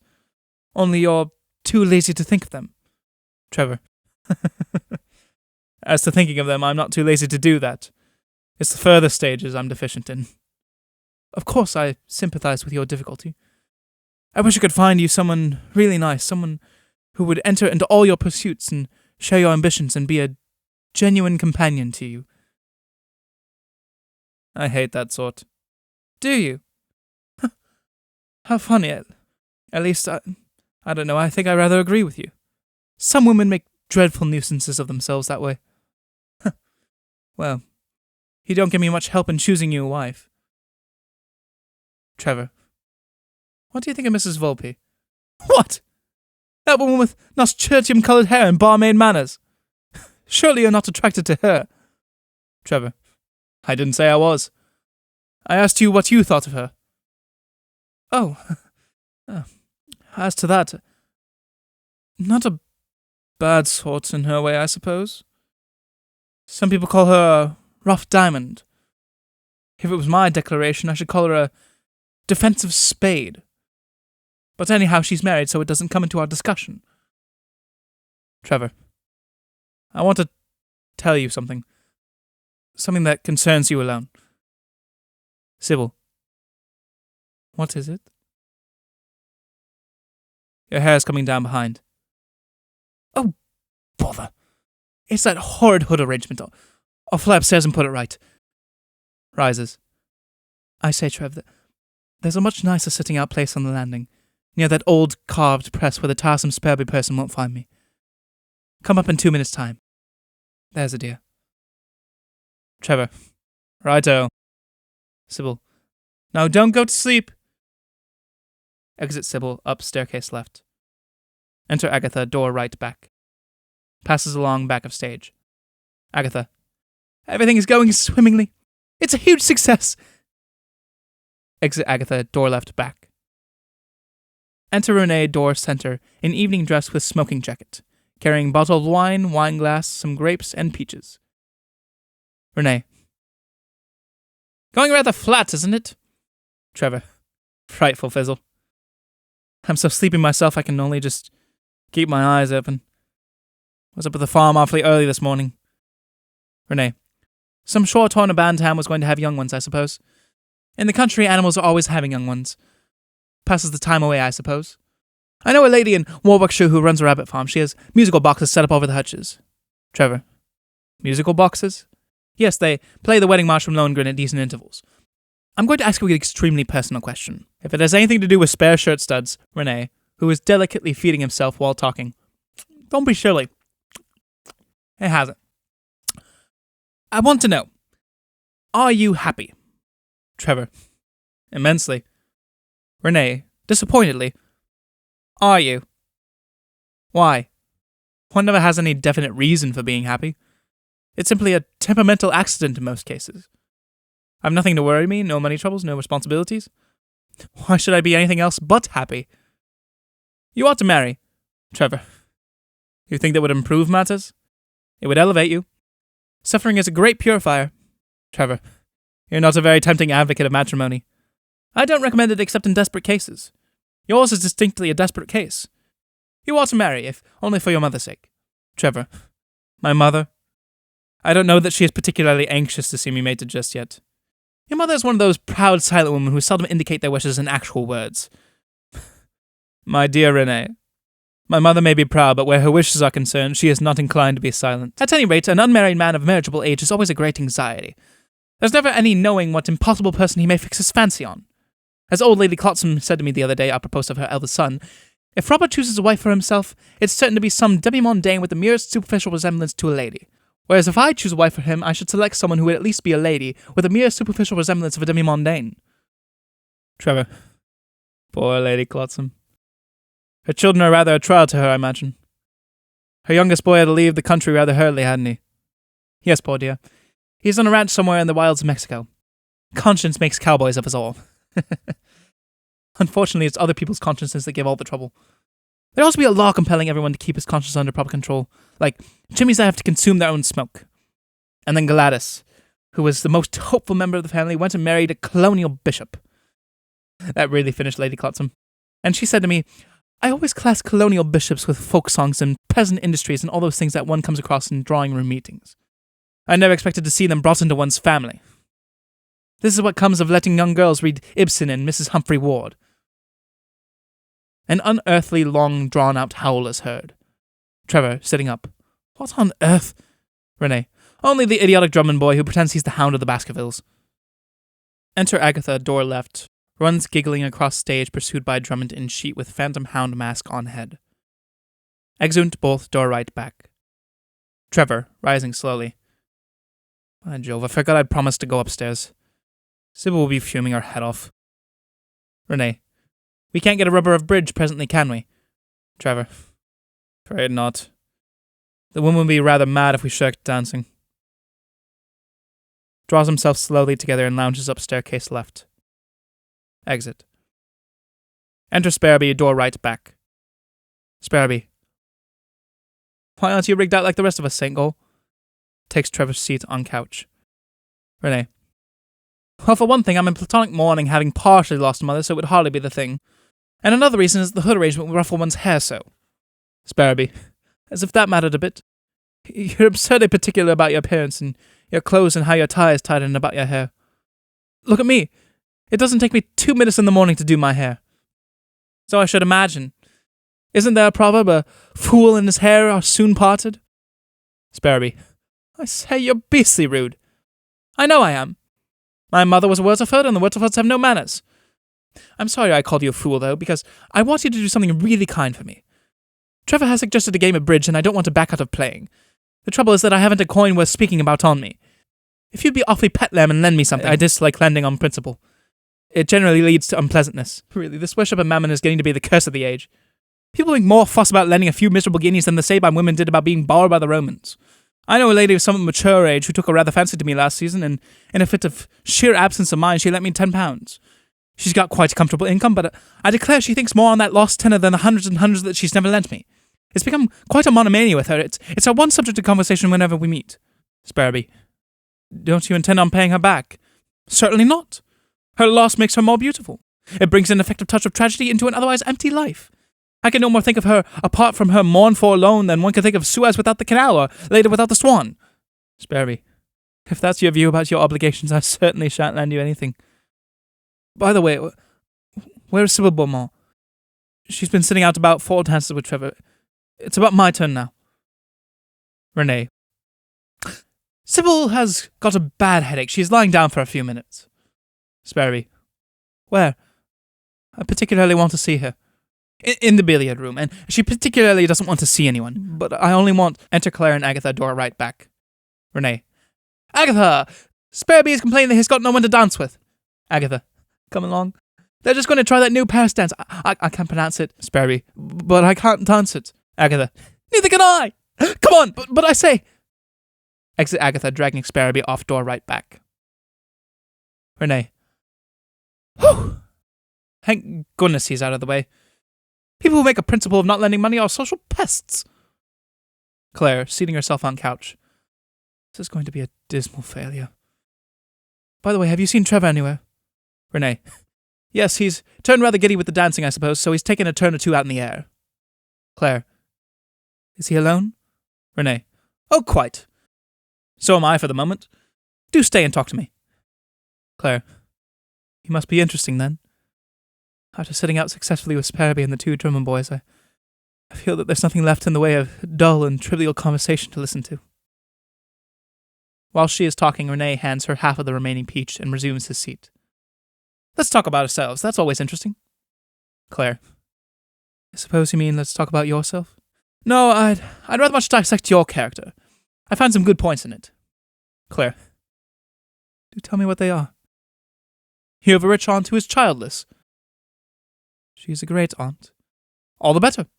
That sort of thing doesn't spoil by being kept in the family for a generation or two. The greater the aunt, the greater the prospect. And what other good points do you find in me? I think I've nearly exhausted the list. I don't find you a bit interesting. Well, be patient for a moment. I'm going to say something quite personal and interesting. Will you marry me? The question is sudden, I admit, but these things are best done suddenly. I suppose it was the mention of your great aunt that suggested it. The answer is equally sudden. It's no.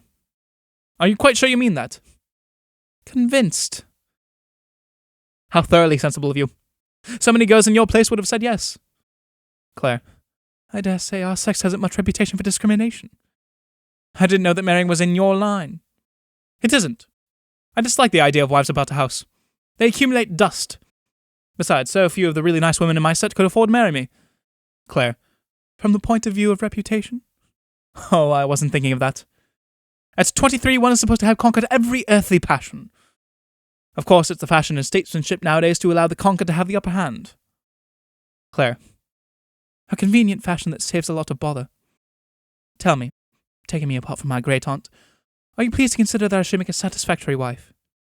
Satisfactory wives aren't made, they're invented. Chiefly by married men. But as things go, I think we should have made what is called a well-sorted couple. I should have taught you in time to be as thoroughly selfish as myself, and then each would have looked upon our own particular interests without having need to fear that the other was likely to suffer from any neglect. Claire. There is much to be said for that point of view. It's the imperfectly selfish souls that cause themselves and others so many heartburnings. People who make half-sacrifices for others always find that it's the unfinished half that's being looked at. Naturally, they come to regard themselves as unappreciated martyrs. By the way, I may as well tell you before you find out. Trevor isn't out of doors. He's sitting out with Sybil somewhere on the landing. Claire, half rising from seat. Beast! Why did you tell me he'd gone out? Well, the fact of the matter is, I thought that if the two were left alone undisturbed for half an hour or so, one or the other of them might propose. Oh. That's the game, is it? And has Sybil enlisted your services in this precious stalking movement? Oh dear no. I'm merely working in good cause. Someone's got to marry Trevor, you know, and the sooner the better. Personally, I don't think it's very hopeful, but the whole motive of this otherwise idiotic dance is to head Trevor into a matrimonial ambush of some sort. And he's so superbly sleepy that there's just a chance of it coming off. But I'm not sanguine. Claire. If he is to be rushed into marrying someone, I don't see why I shouldn't be in the running as well as anyone else. Exactly what William was saying to me this morning. William? The page boy? Yes. He's rather keen on seeing you Mrs. Trevor Bavvel.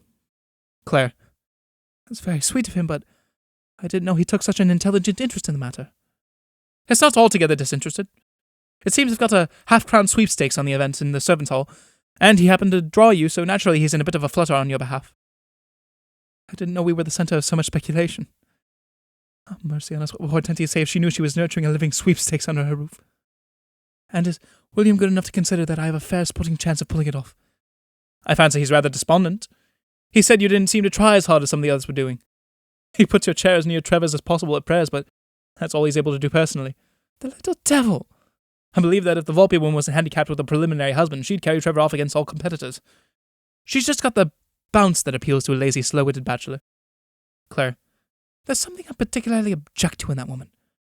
She always talks to me with just a suspicion of a furtive sneer in her voice that I find extremely irritating. I don't know why Agatha inflicted her on us. Enter Agatha, right back. Agatha. What's that you're saying about me? Claire. Only wondering what induced you to cart Mrs. Volpe down here. Oh, come, she's not a bad soul, you know, taking her all round. Seats herself on couch. We are all of us as God made us. Renee. In Mrs. Volpe's case, some recognition is due to her maid as a collaborator. Agatha. You're all very ill-natured about her. Anyway, this dance was her idea. Claire. Yes, and a horror mess is going to land us all in. I daren't think of tomorrow. By the afternoon, the news will have spread over the greater part of Somersetshire that costume ball's been given at Briony in the temporary absence of Mrs. Bavvel. Agatha. I say, do you think she'll be very furious? If Hortensia is more intolerant on one question than any other, it's on the subject of what she calls mixed dancing. I remember a county fete at Crocombe where she vetoed the project of a maypole dance by children of 6 and 7 years old until absolutely assured that the sexes would dance apart. Some of the smaller children were rather ambiguously dressed and were too shy to tell us their names. And the curate and I had a long and delicate task in sorting the he's from the she's. One 4-year-old baffled our most patient researchers and finally had to dance by itself around a maypole of its own. Agatha. I'm beginning to get dreadfully frightened about tomorrow. Can't we water it down a bit and pretend that we had games and Sir Roger de Coverley and that sort of thing? Claire, we shall have to tone things down as much as possible. But Hortensia will hold an inquiry into the whole matter and drag the truth out by inches. She'll probably dismiss half the servants and have the morning room repapered. As for us, Renee, there's a very good uptrain at 3:15. Agatha, but I haven't made arrangements for going anywhere. It will be most inconvenient. Claire, on the morrow of an unsuccessful coup d'etat, one generally travels first and makes one's arrangements afterwards. A prolonged howl heard. Renee, the idiotic Drummond boy again. Enter Drummond, door right, back. Drummond, I say you make nice cheerful hosts, sitting there like a lot of moping owls. Do come and buck things up a bit. There are only 2 couples dancing. Renee, tragically, yes, let us go and dance on the edge of our volcano. Agatha, oh, don't, I feel quite creepy. It reminds me of that Duchess person's ball on the eve of Waterloo. Exit Drummond, Renee, Agatha, door right back. Claire remains seated. Enter Mrs. Volpe, centre. All alone, Miss Hennessy? By the way, where is that dear boy Trevor? I believe he's upstairs. And I don't think he wishes to be disturbed. I suppose that means that you're waiting to catch him when he comes down? And that you don't want to be disturbed? Oh, please put that construction on if it amuses you. I shouldn't like to think that you weren't enjoying yourself. Oh, I'm enjoying myself right enough, Miss Hennessy. Watching some of the little by-plays that's going on. Seats herself. It is Miss Hennessy, isn't it? Claire. What do you mean? Oh, well, only that we've met before, you know. At least I've seen you before. Though you probably didn't see me. You were writing your name in the visitors' book at the Grand Anchor Hotel in Bristol, just about 6 weeks ago. Claire. I did stop there one night about 6 weeks ago. I don't remember seeing you there. Mrs. Volpe. I remember not only seeing you, but the names you wrote in the book. Hennessy wasn't one of them. Nor Miss anything either. Claire. Clever of you to remember. You seem to have a good head for business. Other people's business. Oh, well, I suppose it was the innocent vagueness of the names you had put down that arrested my attention. Mr. and Mrs. Smith, London. Your companion had gone upstairs with the luggage, so I didn't see Mr. Smith, and somehow at the end I had a feeling that I wasn't seeing Mrs. Smith. At least not the permanent Mrs. Smith. Claire. It sounds rather crude and compromising as you put it, I admit, but the explanation is not really very dreadful. Only, Mrs. Volpe, only you don't feel disposed to give an explanation at such short notice. You're quite right. Second thoughts are usually more convincing in such cases. Claire. Well, to be candid, I don't see that my travelling adventures are any particular concern of yours, Mrs. Volpe. Perhaps you're right. I dare say they more immediately concern the lady whose guest you are. Shall I raise her curiosity on the subject? As you've got such a satisfactory explanation ready, you can have no objection, I suppose. Claire. You know Mrs. Bavvel well enough to know that what might seem a harmless escapade to ordinary judges would not be regarded so leniently by her. Mrs. Volpe. And Mr. Trevor? He doesn't share his mother's prejudices. You won't mind if I let him into our little secret about the Smith menage? Claire, rising from her seat. Miss Volpe, what particular gratification do you find in threatening to make mischief between me and my friends? It shows you up in a rather bad light, and I don't really see what you expect to gain by it. Mrs. Volpe. Simply, my dear girl, we happen to be interested in the same man. Claire. You mean Trevor? Of course. I know perfectly well that all you girls are hanging round here for a chance at snapping him up. And I'm clever enough to see which one of you is likely to succeed. It won't be Sybil Beaumont, whatever one may say. Claire. In any case, you can scarcely regard yourself as a competitor, because of being already married, you mean? Well, I don't mind telling you I have more definite news about my husband's condition than I pretend to have. He was past all chance of recovery when the last mail went out. I'm too honest to pretend to be anything but glad. If you knew the life we've had. I've been a lonely woman since the day I married Peter. And now I don't intend being lonely anymore. As soon as I set eyes on Trevor Bavvel, I knew he was just the sort of man I wanted to begin life with over again. Claire. And do you suppose that you are so obviously his conception of the ideal lifetime mate that he'll throw himself at your feet as soon as he knows you are free to marry him? Mrs. Volby. Oh, my dear. Most things in life that are worth having have been worked for. I've made a good beginning by enlisting his sympathy as a fellow conspirator over this dance. The worse row we get into, over it the better. And when my husband's estate has been straightened out, I shan't be badly off, and I shall come to his neighbourhood and do a little hunting and give bridge parties and all that sort of thing. Provided nothing happens in the meantime, I fancy I stand a very fair chance of pulling it off. Claire. I see. Mrs. Volby. Ah, you do see, do you? You understand now why I want your flirtation with Trevor to be nipped in the bud, and why I'm prepared to nip it myself if necessary with that little story of the Grand Anchor Hotel. Claire. You're making one little miscalculation, Miss Volby. Trevor was a public school boy. And in English public school tradition, the spy and the talebearer don't occupy a very exalted position. Mrs. Volby. Oh, you may call me hard names, but you can't wriggle away from me in that fashion. I've got you in my grip. So, either you leave the field clear for me, or the story of your visit to the Grand Anchor Hotel with a gentleman whom, for want of fuller information, we will call Mr. Smith, becomes public property. Claire. Someone is coming downstairs. Shall we go and see how the dancing is going on? They're playing that Bulgarian march. Mrs. Volby. Oh yes, let's go and hear it. I love Slav music. It takes one out of oneself so. Claire. Which is sometimes an advantage. Exit Volby and Claire. Enter down staircase left, Sybil and Trevor. Trevor. I say it's getting nearly time to call this off. Sybil. Oh, nonsense. It's only just 10. Your mother is delivering an address, and she's not given to cutting her words short on these occasions, I believe. Trevor. Half an hour more, then. And let's make it go with a bit more fling for the wind-up. Sybil. Righto. Enter Sparrowby left. Lord, here's that pestering idiot again. Sparrowby. Oh, at last I found you. Are you better? Sybil. Better? Sparrowby. I was told you were lying down in the billiard room with a bad headache. Sybil. Who on earth told you that? Sparrowby. St. Gall. Sybil. Oh, Renee.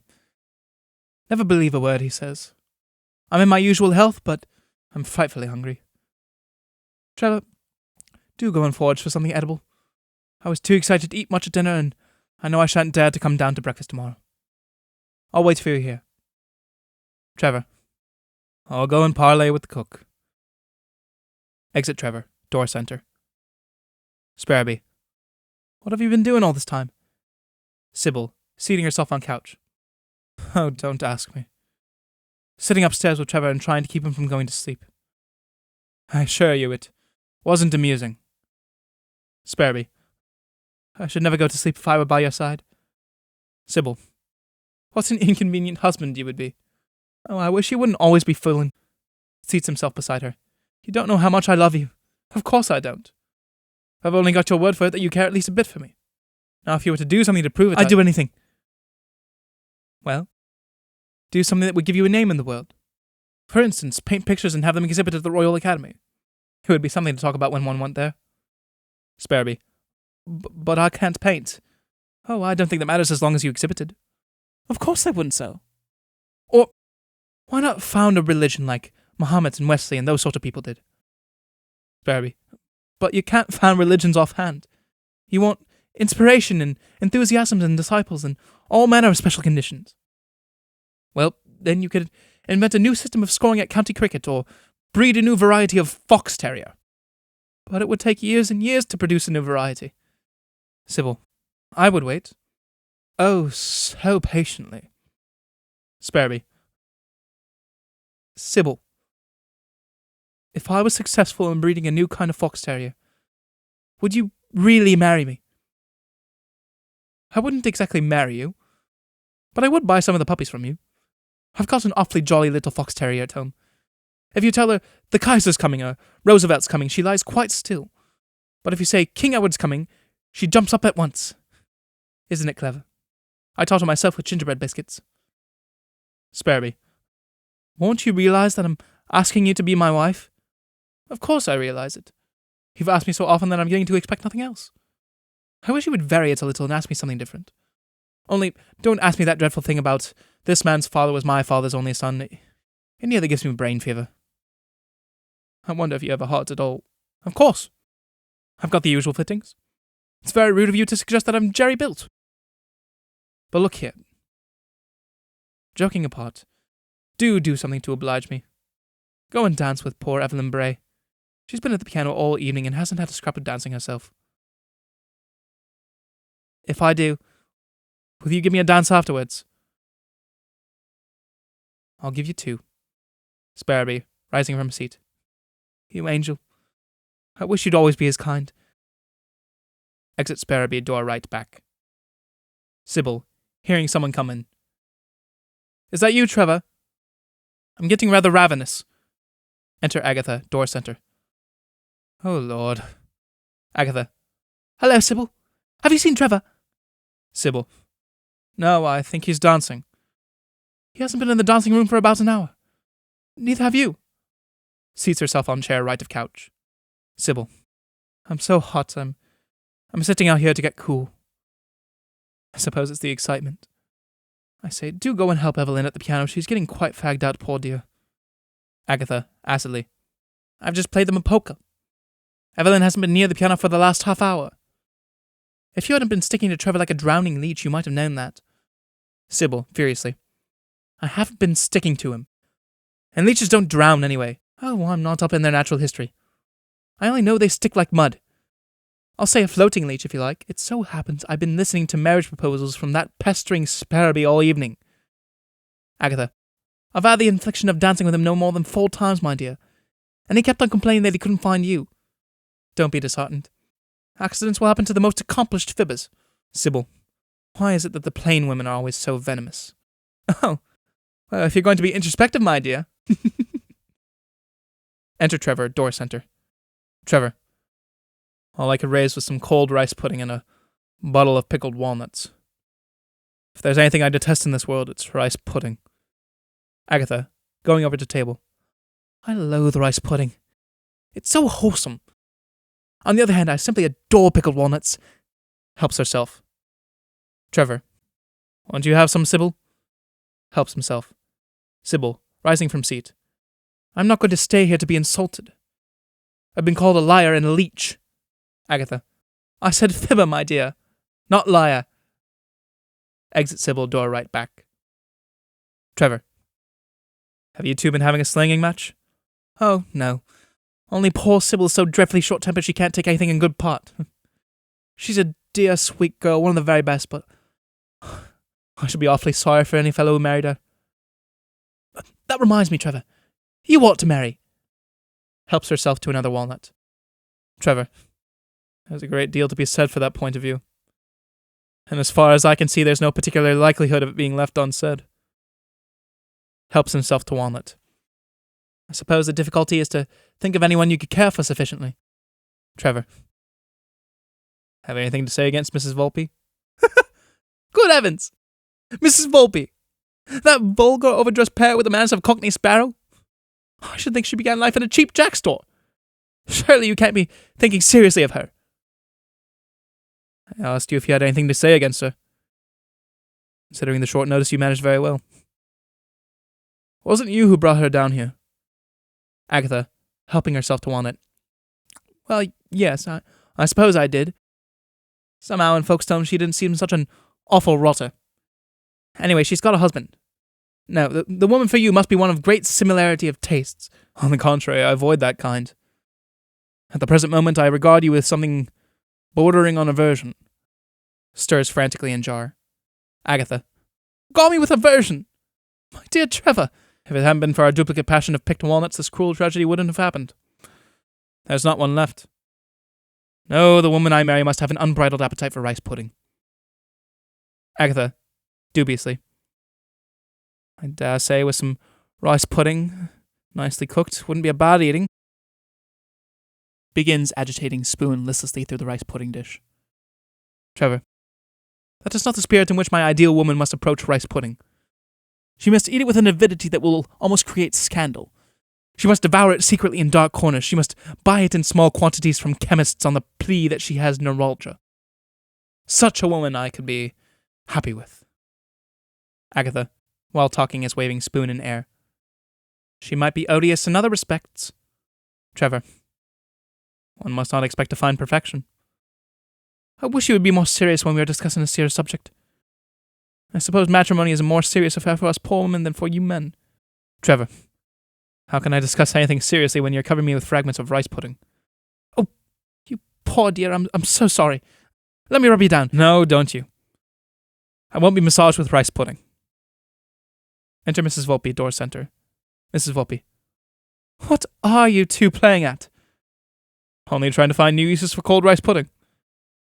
I was firmly convinced as a child that it could be primarily intended as a food. Mrs. Volpe. Renee is just going to do his Notch Girl dance. He wants you to go and play tom-tom music, Agatha. Oh, bother, Renee. Why was I born good-natured? Exit Agatha right. Trevor. Stay and talk to me, Mrs. Volpe. I've seen the Notch dance before. Mrs. Volpe. You're such a sought-after young man that I feel I oughtn't to be taking you away from the others. Trevor. I'd rather sit and talk with you than any of the others. Dear me. I thought you never worked up the energy to make pretty speeches. I don't. It's mere sheer laziness that makes me blurt out the truth on this occasion. And am I really to suppose that this is the truth, that you would rather sit with me than with any of the others? You are the only woman of the lot that is safe to sit out with. Perhaps you are not very securely married, but you're not exactly floating loose, ready to take advantage of the artless innocence of a young bachelor. And is that where my superior fascination begins and leaves off? That's where it begins. I didn't say it left off there. Now don't try and talk pretty. You know you're not capable of sustained effort in that direction. Nothing is more discouraging than to have a man say that you've ruined his life and then to find out that you haven't even given him after-dinner insomnia. Oh, I promise to keep awake. Only it's rather soothing and sedative to talk to a charming woman who has no intention of marrying one. You don't intend to marry me, do you? My dear Trevor, I have intended marrying you ever since I first saw you. They say the road to matrimony is paved with good intentions, don't they? I've heard it put in a more roundabout manner. In your case, isn't there a rather big obstacle in the road? You mean Peter? Trevor. I suppose he is a factor in the situation. Of course he is my husband. And it's my duty to think of him before anyone else. But I'm not going to be a hypocrite and waste sentiment in that direction. Our married life has been about as odious an experience as I wish to go through. Trevor. Still, I suppose an even unsatisfactory marriage has to be taken into account. There is no first offenders clause in our marriage system. However uncongenial he may be, Peter remains your husband. Well, that's the question. Peter was always selfish, but double pneumonia on top of nervous breakdown may have overcome even his obstinate temperament. Why, at any moment I might get what I should be obligated to call in public bad news. So you see, I'm not so safe a person to sit and make pretty speeches to as you thought. And now I suppose my fascination has melted into thin air. No, I shall merely have to label you dangerous along with the others. Ah, Trevor, I'm much more dangerous than any of the others if you only knew. Why so?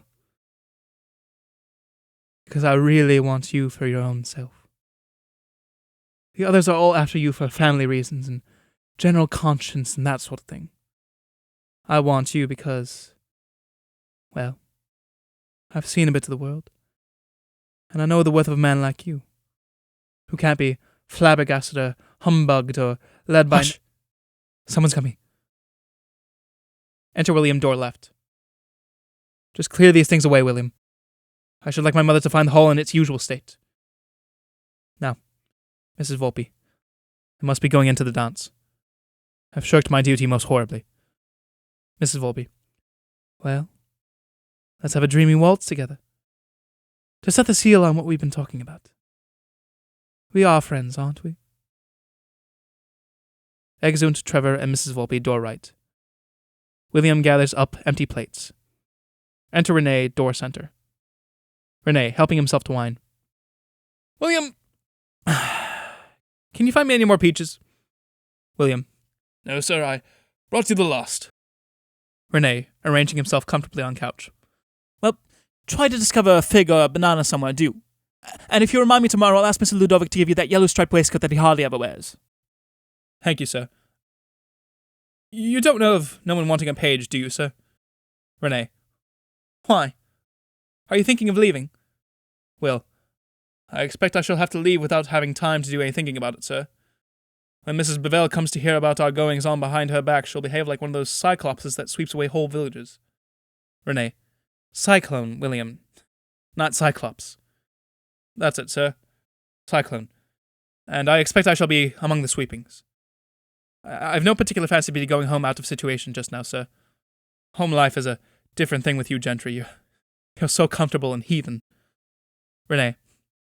When one comes to think of it, I suppose we are. It's a rather overcrowded profession all the same. While William is talking, Renee helps himself to Trevor's Russian cigarettes and fills his case. Ah, sir. You haven't known what it is to be brought up by respectable parents. Renee. Really, William? My father's Plymouth Brethren, sir. Not that I've anything to say against Plymouth as a religion, but in a small cottage it takes up a lot of room. My father believed in smiting sin whenever he found it. What I complained of was that he always seemed to fight it in the same place. Plymouth narrows the perspective. Between gentry religion and cottage religion, there's the same differences between keeping ferrets and living in a hutch with one. Exit William, door center. Enter the first four in couples by door right back. Trevor and Mrs. Volpe, Drummond and Claire, and Sybil and Sparrowby and Agatha, prancing through hall and singing Non je ne marche pas, which is heard being played on piano off. Agatha to Renee. You slacker! Come and join in! They exeunt in same order through door left, still singing. Renee to himself. I'm of far too tidy a disposition to leave half-empty bottles lying about. Did I hear wheels? Rises and listens. Stop your squalling, you people! Fancy I heard wheels. Listens again. My nerves are getting quite jumpy. Reseats himself. Hall door right thrown open. Enter Hortensia, who turns to someone in porch. Hortensia. Ludovic, quick, catch the carriage. I've left my pamphlets and notes in it. Catches sight of Renee, who is regarding her with helpless stare. Mr. St. Gall, may I ask what you are doing here at this hour? Such a silly mistake. Old Colonel Nicholas asked me to go over to Bowerwood after dinner as I was all alone. I distinctly told the groom Bowerwood, but he drove me here instead and I didn't see where I was till he had driven off. So I've had to wait here till he comes to fetch me. Hortensia, who has been staring fixedly at him and at the wine bottles and siphons on the table. Will you repeat your story, please? I didn't quite follow. Colonel Nicholas thinking I might be lonely. Hortensia. I hear music. I've been thinking I've heard harps in the air all evening. I put it down to the state of my nerves. Sybil, with hood over head, runs through laughing from door left and exits door center without noticing Hortensia. Renee. Ah! Did you see that? Did you see that? Hortensia stares at doorway where figure vanished. Howl heard off. Enter Drummond with phantom hound mask on, door left. Run through and exit center. Renee. Oh, say something. Or we shall both go mad. Sobs convulsively. Hortensia, furiously. Ludovic! Enter Ludovic, hall right door. What is happening? Renee is collapsed in fit of pretend hysterics in armchair. Hortensia. The boy is either drunk or mad. Something disgraceful is taking place in this house. Ludovic. Something disgraceful here. Renee. What is all this? Renee, sitting rigid in chair and staring straight in front of him. Only werewolves chasing goblins to the sound of unearthly music. Will someone kindly see if my carriage has come? I refuse to stay another moment in this house. Enter Trevor, Claire, Mrs. Volpe from door left. Sybil and Drummond, door center, all unhooded. Trevor. Oh, good God. Renee pours out glass of wine and drains it, then lies back composedly in his chair.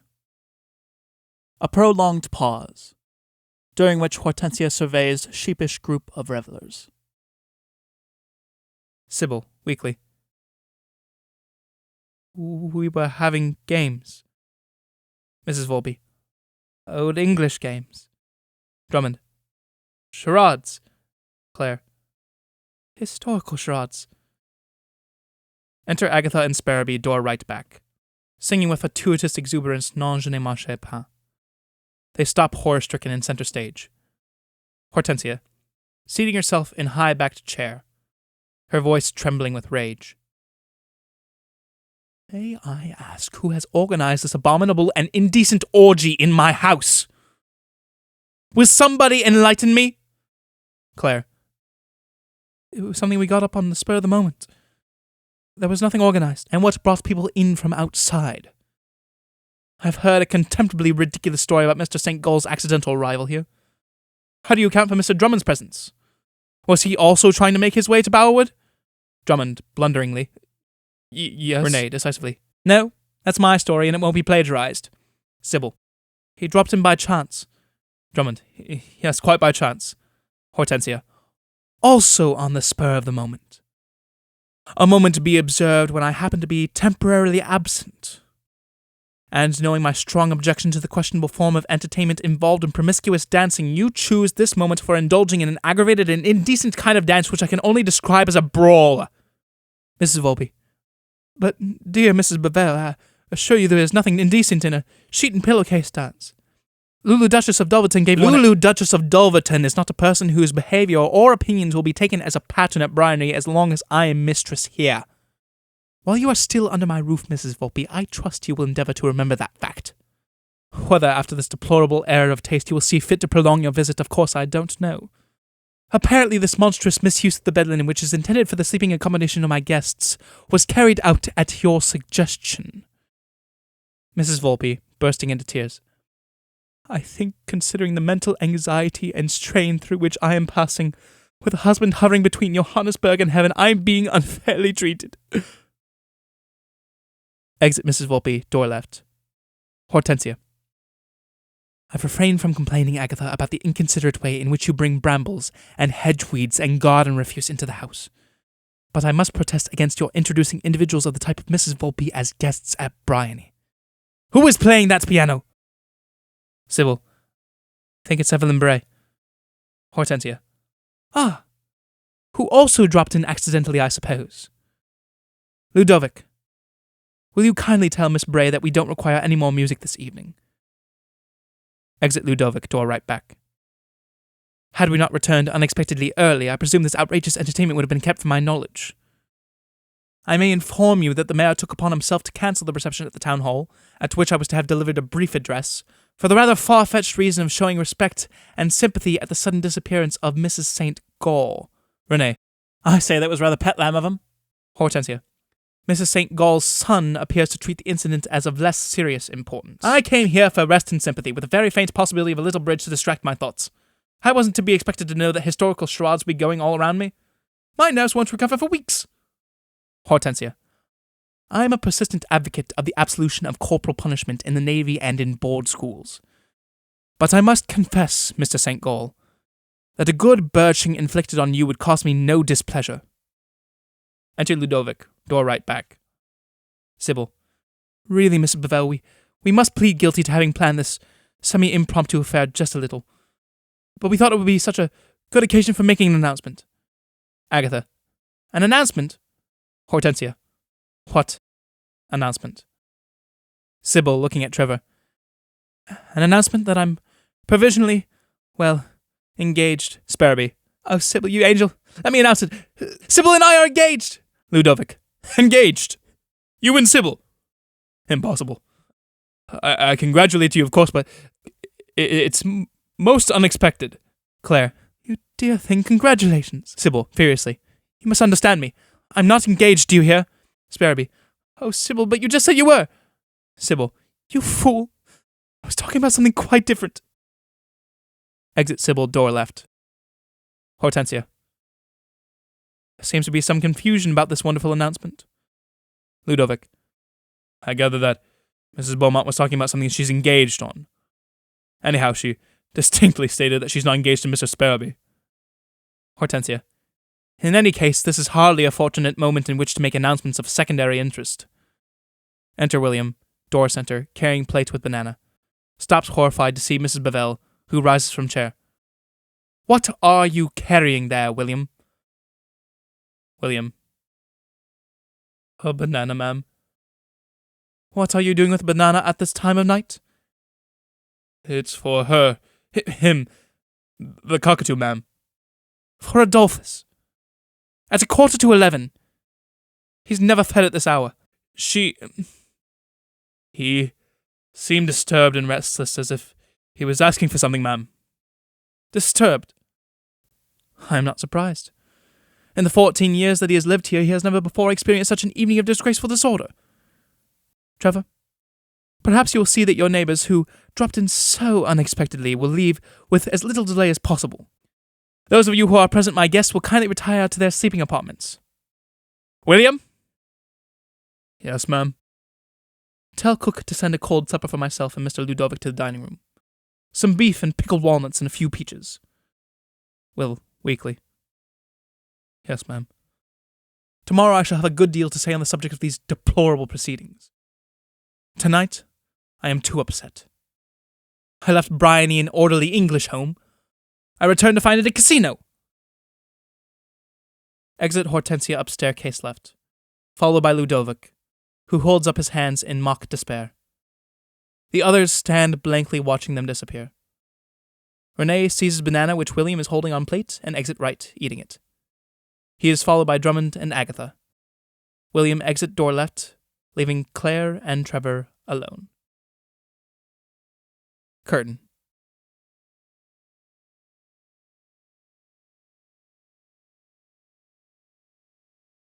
Act 3. Breakfast room at Briony.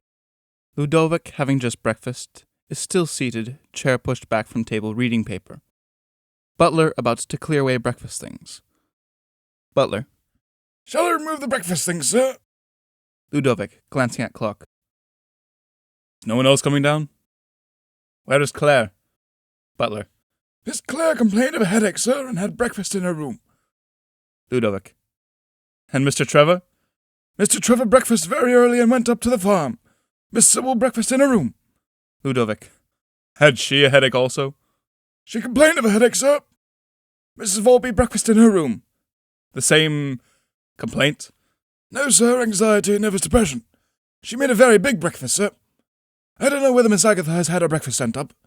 She wasn't awake half an hour ago. Ludovic. By the way, do you know whether Miss Volpe received any telegrams this morning? She received one, sir, that she seemed to be expecting. Ah. She held it for a long while looking at it, sir, theatrical-like, and then said there was no answer. Did she seem less depressed after she'd received it? She ordered some kidney beans and toast. I should say she was a lot more cheerful. Enter Agatha, hastily, door left. Agatha. Hello, Ludovic.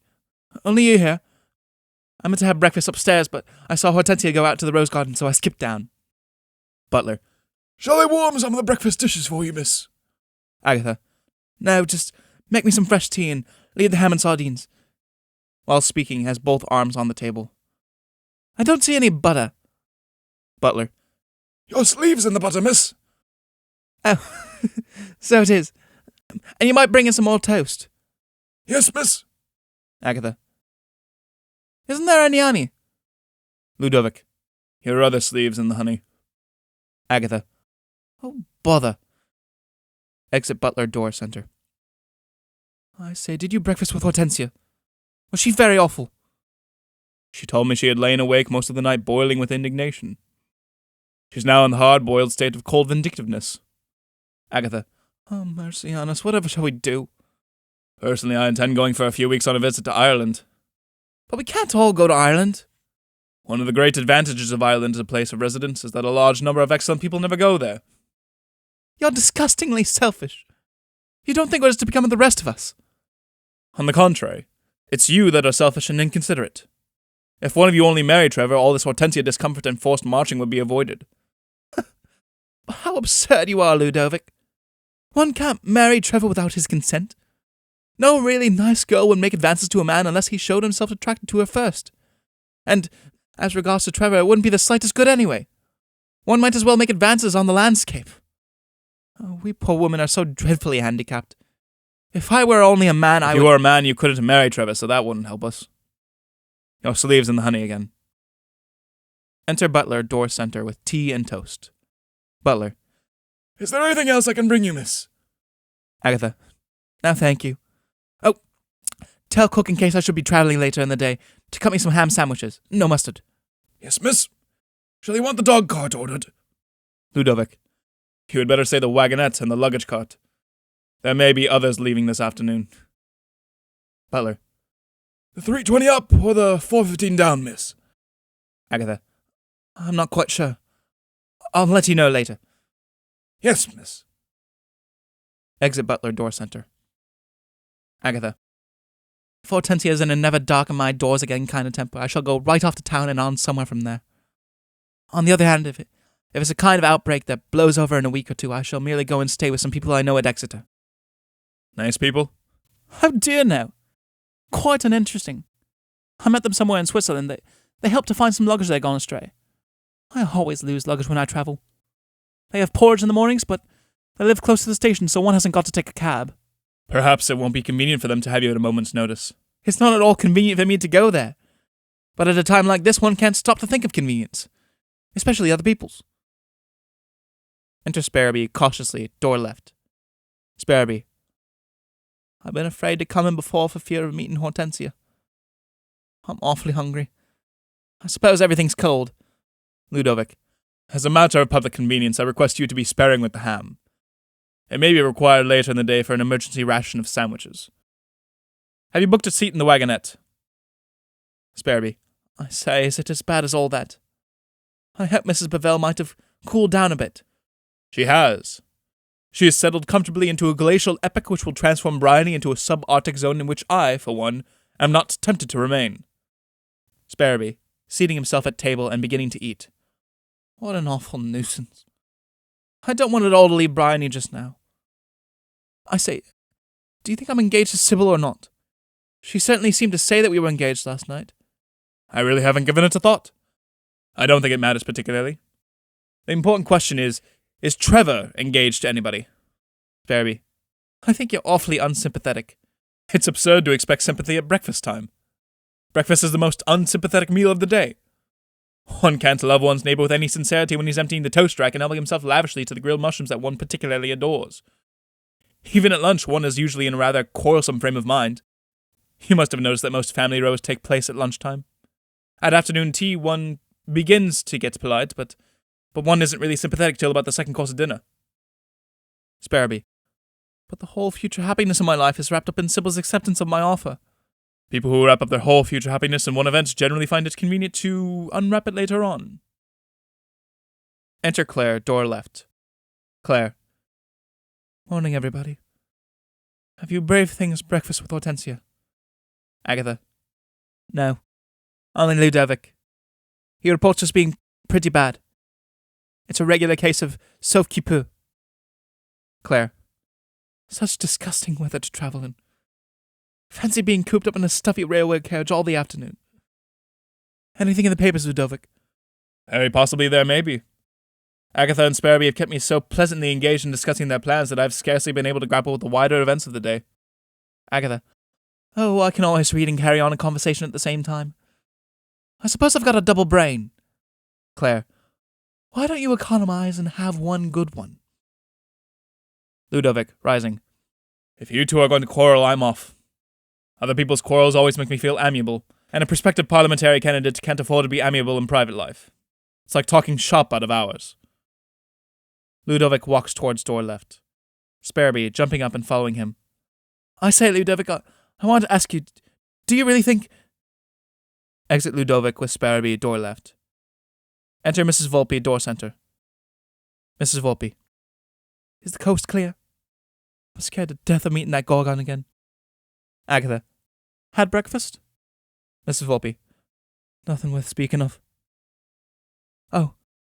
Is there tea? How adorable. Seats herself at table. Well, has anything happened? Agatha. The luggage cart has been requisitioned, and if you want anything in the way of sandwiches or luggage labels, an earlier order will prevent disappointment. Mrs. Volpe. Oh, gracious, what an earthquake. And all because of a little harmless dance. If any of you girls do succeed in marrying that young man, you'll have to break him of the farmyard habit. A husband who is always going to earth is rather a poor sort of investment. Claire. As long as one marries him, what does it matter? One can afford to be neglected by one's own husband. It's when other people's husbands neglect one that one begins to talk of matrimonial disillusion. Mrs. Volpe.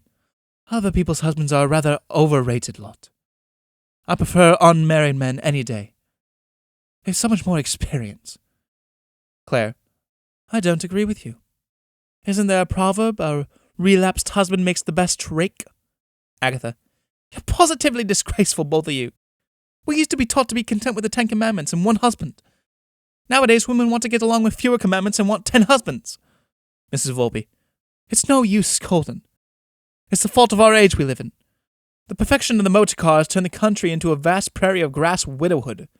How can a woman be expected to cleave to one who is at Lancaster Gate one minute and at North Berwick the next? Agatha.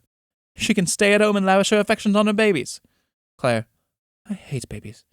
They're so human, they remind one of monkeys. Enter Sybil, door left. Throws herself on a chair left, center of stage. Mrs. Volpe. Well, it's no use taking a tragic view of yesterday's fiasco. There are thousands of as good men as Trevor in the world waiting to be married. Sybil. That's just it. They don't seem to mind how long they wait. And when you come to have a closer look at the thousands, there are very few of them that one could possibly marry. Agatha. Oh, nonsense. I don't see why one should be so dreadfully fastidious. After all, we're told all men are brothers. Sybil. Yes. Unfortunately, so many of them are younger brothers. Agatha. Oh, well, money isn't everything. Sybil. It isn't everything. But it's a very effective substitute for most things. Mrs. Volpe. By the way, tell me which is the nearest and cleanest way to the farm. Agatha, who's about to leave room. Through the white gates into a fir plantation and past the potting sheds. You can't miss it. Suddenly turning back and sitting down abruptly. What do you want to go there for? Merely to say my goodbyes to Mr. Trevor. And while he is showing me round the farm buildings, I dare say I shall find an opportunity to tell him how badly he's treated you all. And what an uncomfortable situation he's created and generally work on his better feelings. Sybil. You might as well work on superior blotting paper. Exit Mr. Volpe. I don't trust that woman a little atom. Claire. I believe she's had bad news from South Africa, and she's keeping it dark and going for Trevor on her own account. Sybil. He spoke very curiously about her to me last night. Asked what I thought about her and all that. Agatha. Exactly what he did to me. I say, can't we stop her? Claire. Are you proposing to use violence? If so, I think I'll watch from a distance. When you used to play hockey, you were noted for hitting more people than you ever aimed at. Sybil, jumping to her feet. Hortensia's voice! Claire and Sybil scurry out of the room by door right. Agatha blunders into the arms of Hortensia, who enters by door left. Agatha, trying to look at her ease. Oh, good morning. Did it rain in the night? Hortensia. I lay awake most of the night. I did not hear any rain. Rings bell. Agatha. Oh, I'm so sorry you didn't sleep well. Oak leaves soaked in salt water and put under the bed are an awfully good remedy. Let me get you some. Thank you. But we don't want any more decaying vegetation brought into this house. My sleeplessness was not due to insomnia. Under normal circumstances, I sleep excellently. Agatha. I feel I ought to explain about last night. You will have to explain. Everyone will have to give an account of his or her share in the disgraceful affair, including the servants, who seem to have connived at it. I have ordered a gathering of the household at 4 o'clock in the library, which you will kindly attend. Enter William, door center. William, at this hour of the morning I expect the breakfast things to be cleared away. Exit Hortensia. Agatha. William, tell John I shall have to leave here well before 4 to catch the 4:15. I've got lots of luggage to register at the station. Will. Yes, miss? The wagonette's ordered already. Agatha. I expect it will have to be the dog cart as well. There will probably be a lot of us wanting to catch trains this afternoon. Yes, miss. What I envy about you, miss, is your play-going way of taking things. Agatha. Play-going way? Yes, miss. You just sit and wait till things have been brought to a climax, and then you put on your hat and gloves and walk outside. It's different for those who've got to go on living with the climax. I hadn't thought of that. I suppose it is rather horrid. Exit William by door center, carrying off breakfast things on tray. Exit Agatha, door left. Enter Ludovic, door right. He takes newspaper packet off table left, opens wrapper, throws himself into a chair and begins reading. Enter Renee, door right. Renee. Ludovic! Aren't you all feeling like a lot of drowned kittens? Ludovic.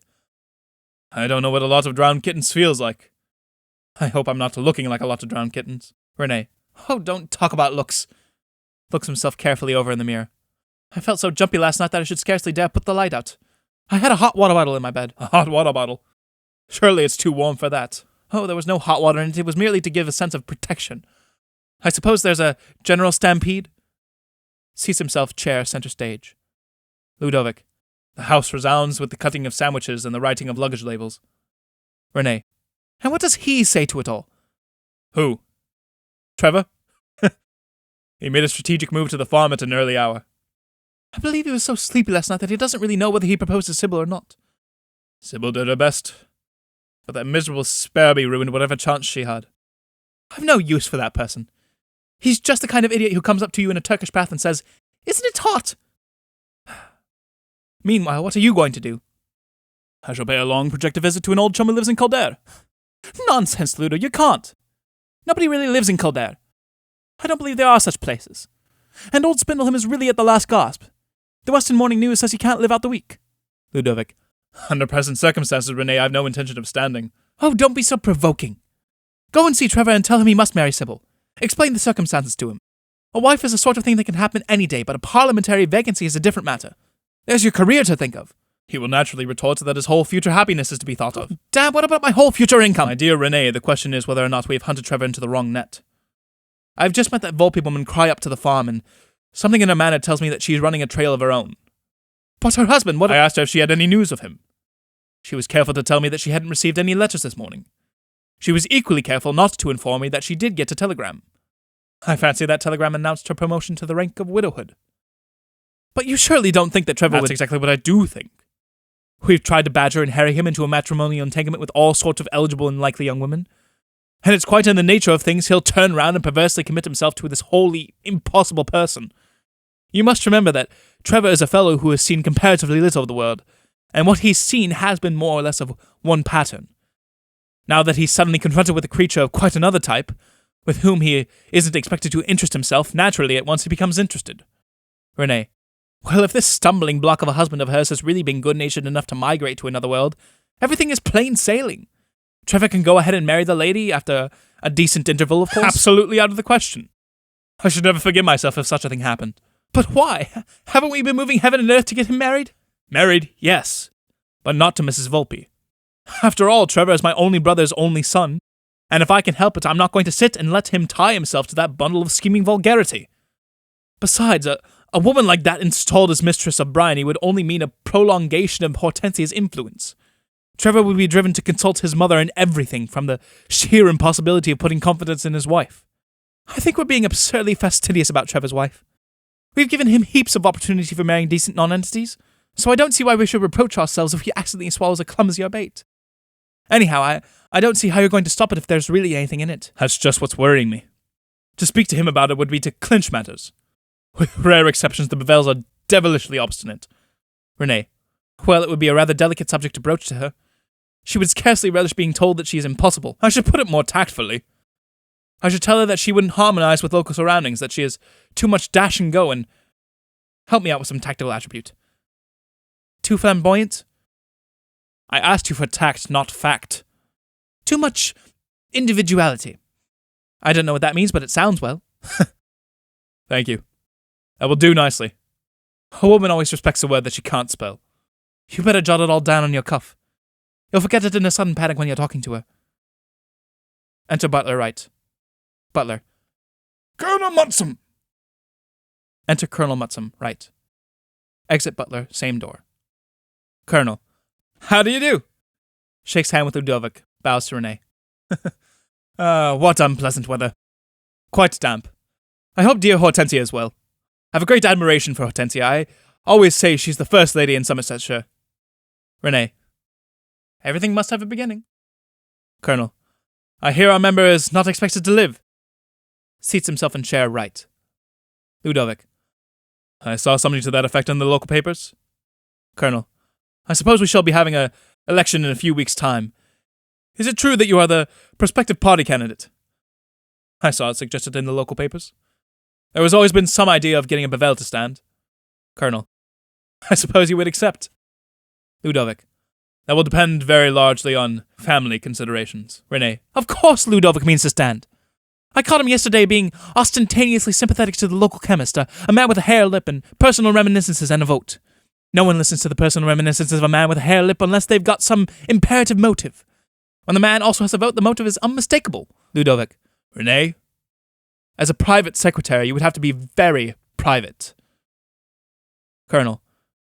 I suppose you subscribe to all the principal items of the party program? Ludovic. Oh, I believe so. And to most of the local charities. That is the really important thing. It is generally understood that a rich man has some difficulty in entering the kingdom of heaven. The House of Commons is not so exclusive. Our electoral system, however, takes good care that the rich man entering Parliament shall not remain rich. It is simply astonishing the number of institutions supported by involuntary contributions that a candidate discovers in his prospective constituency. At least, he doesn't discover them, they discover him. For instance, I don't keep bees. I don't know how to, and don't want to know how to.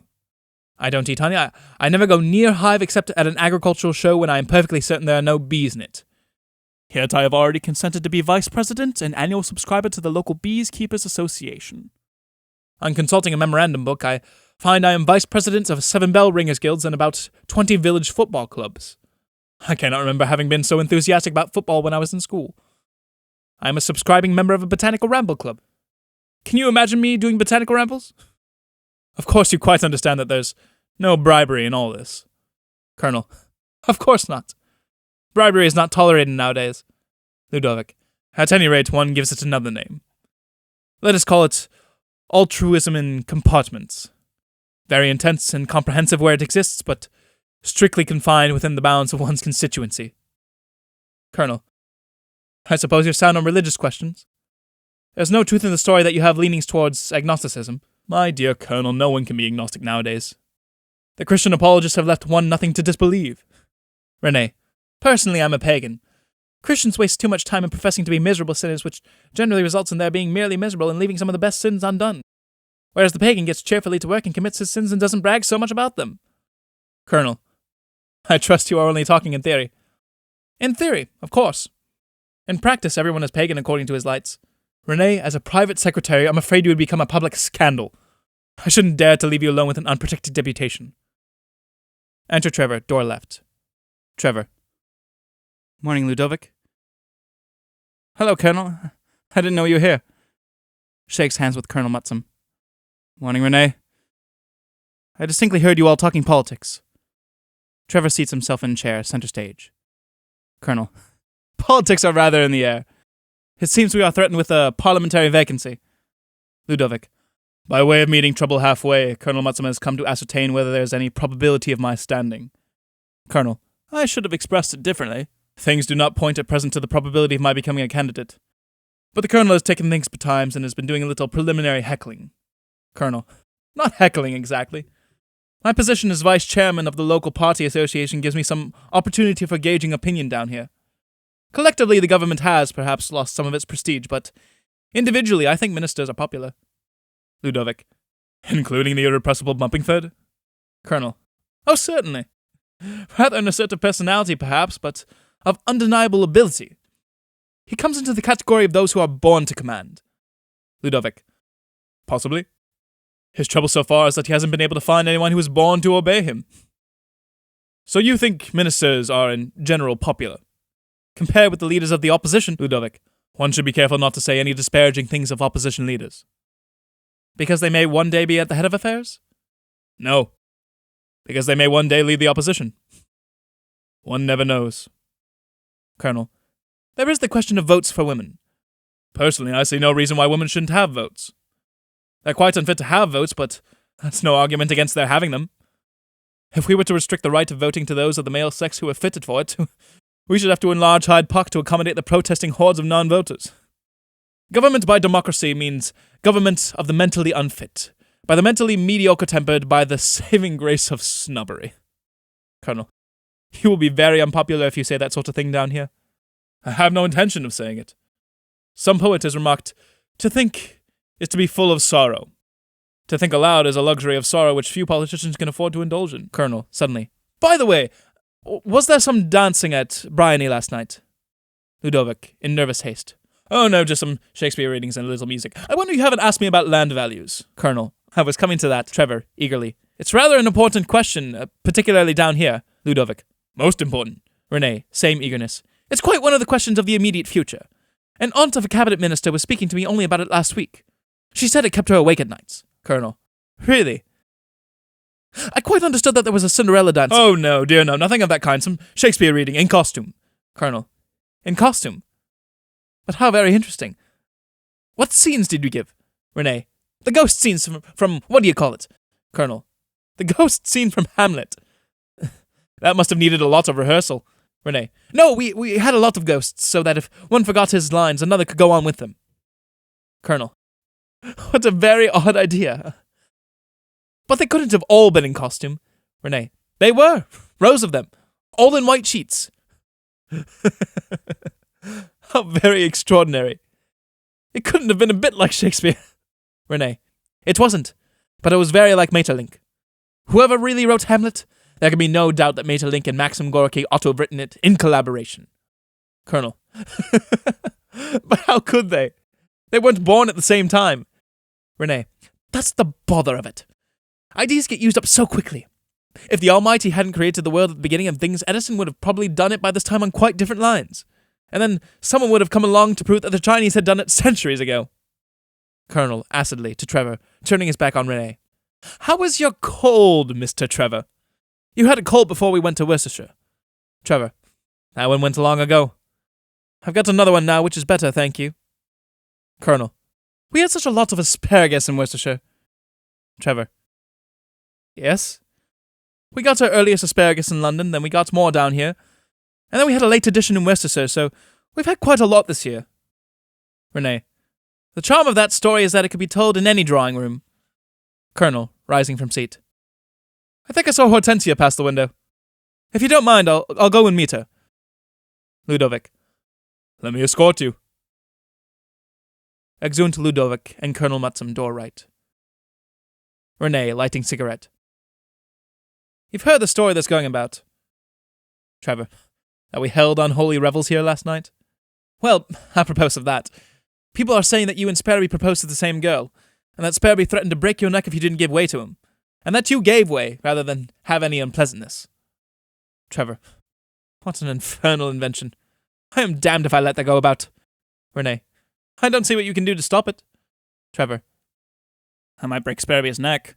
No one could have any reasonable objection to that, of course. Sparrowby is one of those people who would be enormously improved by death. Unfortunately, he is your guest, and on that account it wouldn't be quite the thing to do. He's sure to have a parent or an aunt or someone who'd write letters to the Times about it. Fatal ragging in country houses and so on.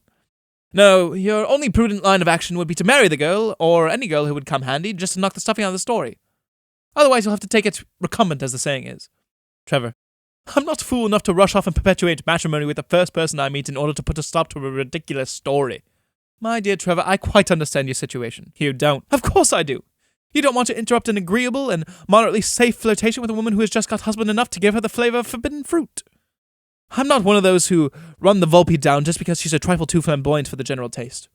As a wife, I dare say she'd be rather an experiment down here, but I've no doubt that you'd be tolerably happy.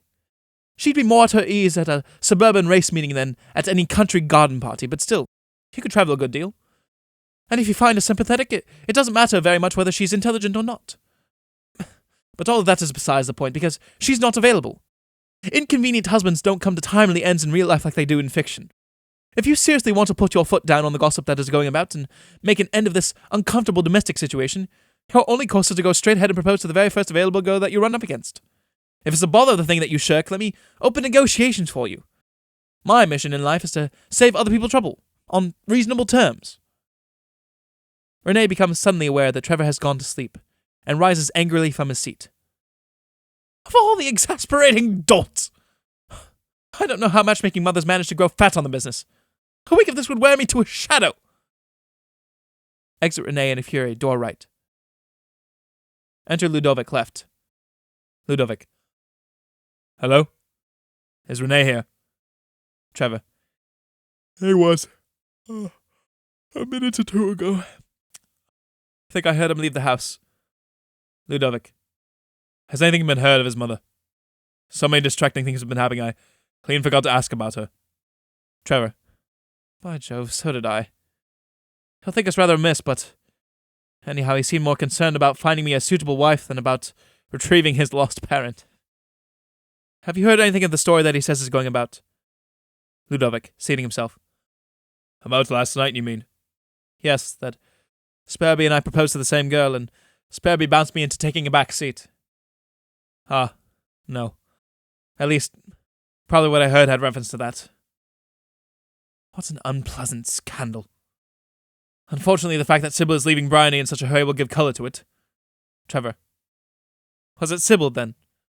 I suppose so. I think I heard her name mentioned. What shall you do, then? Do? I don't know. What do you suggest? My suggestion would be so simple that you're not likely to accept it for a moment. If one shows people an intricate and risky way out of a difficulty, they are becomingly grateful. If you point out a safe and obvious exit, they regard you with resentment. In your case, the resentment would probably take the form of going to sleep in the middle of my advice. Trevor. I wasn't going to sleep. I was wondering which particular girl you were going to recommend to my notice. There seems to be a connection to Sybil Beaumont. Ludovic. It's scarcely my place to fill in the details for you. I suppose matrimony is an eventuality which begins to present itself rather prominently to you. And when you've settled that point, the details soon fit themselves in. If the Beaumont girl doesn't meet your requirements, there is your neighbour Evelyn Bray, whom you entangled in last night's entertainment. I shall never forget her face when I told her that Hortensia didn't require any more music. And there's Claire Hennessy? You used to get on famously with Claire. Trevor. Claire and Evelyn are very good sorts. Ludovic, raising his hand. Good sorts. Oh, my dear Trevor, you are still in the schoolboy stage as regards women. The schoolboy divides womankind broadly into two species, the decent sort and the holy whore, much as the naturalist, after a somewhat closer investigation of a subject, classifies snakes as either harmless or poisonous. The schoolboy is usually fairly well informed about things that he doesn't have to study, but as regards women, he is altogether too specific. You can't really divide them in a hard and fast way. Trevor. At least there are superficial differences, but nothing deeper. Woman is a belated survival from a primeval age of struggle and cunning and competition. That is why whenever you go the world over, you find all the superfluous dust and worrying being made by the gentler sex. If you are on a crowded P&O steamer, who is it that wages incessant warfare over the cabin accommodation? Who is it that creates the little social feuds that divide benighted country parishes and lonely hill stations? Who is it that raises objections to smoking in railway carriages, and who writes to home masters to complain of the dear boy's breakfast fare? Man has moved with the historic progression of the ages. But woman is a habit that has survived from the period when one had a dispute with cave bears and cave hyenas whether one ate one's supper or watched others eat it, whether one slept at home or on one's doorstep. The great religions of the world have all recognized this fact and kept womankind severely outside their respective systems. That is why, however secular one's tendencies, one turns instinctively to religion in some form for respite and peace. Trevor. But one can't get along without women. Ludovic.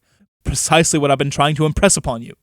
Granted that woman is merely a bad habit, she is a habit that we have not grown out of. Under certain circumstances, a bad habit is a first cousin to a virtue. In your case, it seems to me that matrimony is not only a virtue, but a convenience. Trevor. It's all very well for you to talk about convenience. What may be convenient for other people might be highly inconvenient for me. That means you're involved in some blind alley affair with a married woman. Precisely what I feared. Men like yourself have easygoing, unsuspecting temperaments and verily fall victims to the most rapacious type of cavewoman. The woman who already has a husband and who merely kills for the sake of killing.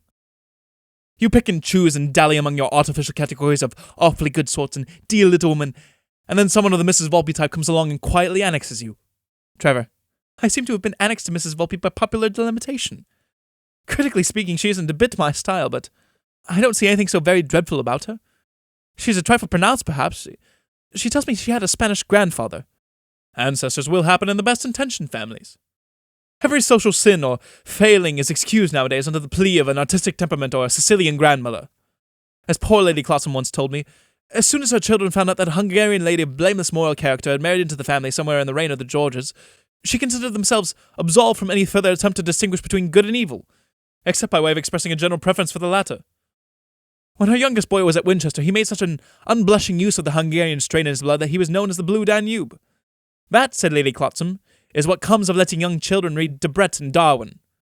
Trevor. As regards Mrs. Volpe's temperament, I don't fancy one needs to go very far afield. Oh, no. Greater London is quite capable of turning her out without having recourse to foreign blending. Trevor. Still, I don't see that she's anything worse than a flirt. Oh, on her best behaviour, I've no doubt she's perfectly gentle and frolicsome. For the matter of that, the cave hyenas probably had their after-dinner moments of comparative amiability. But from the point of view of an extremely marriageable young bachelor, she simply isn't safe to play with. I don't want to run her down on the score of her rather common personality, but I wish to warn you that she is one of those people gifted with just a sort of pushing, scheming audacity. Enter Mrs. Volpe, door center. Oh, good morning, Mrs. Volpe. Trevor looks round and jumps to his feet. Just a sort of pushing, scheming audacity that makes them dangerous. Once we let them wiggle their way into the Persian Gulf, they'll snap up all our commerce under our eyes. Mrs. Volpe. You dreadful men. Always talking politics. Politics are rather in the air just now. Mrs. Volpe. I feel as if we're all in the air after the dreadful explosion of last night. I'm just wondering where I'm going to come down. Trevor. It seems an awful shame. Driving all you charming people away. My mother goes to absurd lengths about some things. Mrs. Volpe. It's poor us who have to go to the absurd lengths. I shan't feel safe till I put two fair-sized counties between Mrs. Bavvel and myself. Oh, Mr. Trevor, before I leave, you must show me the model dairy. Trevor. Righto. I'll take you there now if you like. Mrs. Volpe. Do, please. I just love dairies and cheese-making and all that sort of thing. I think it's so clever the way they make those little blue insertions in the gorgonzola cheese. I always say I ought to have been a farmer's wife. We'll leave Ludovic to his horrid politics. Ludovic. Before I forget, Trevor, go and get me those trout flies you promised me, and I'll have them packed. Mrs. Volpe won't mind, I dare say, waiting for you here for a few minutes. Right you are. I won't be a second. Exit Trevor. I hope you don't despise me too much. Despise you? Oh, Mr. Ludovic, whatever could I despise you for? For being fool enough to put confidence in you as a fellow conspirator. Why, I'm sure I've been loyal enough to our compact. If the results haven't been brilliant, you can scarcely blame me for the breakdown.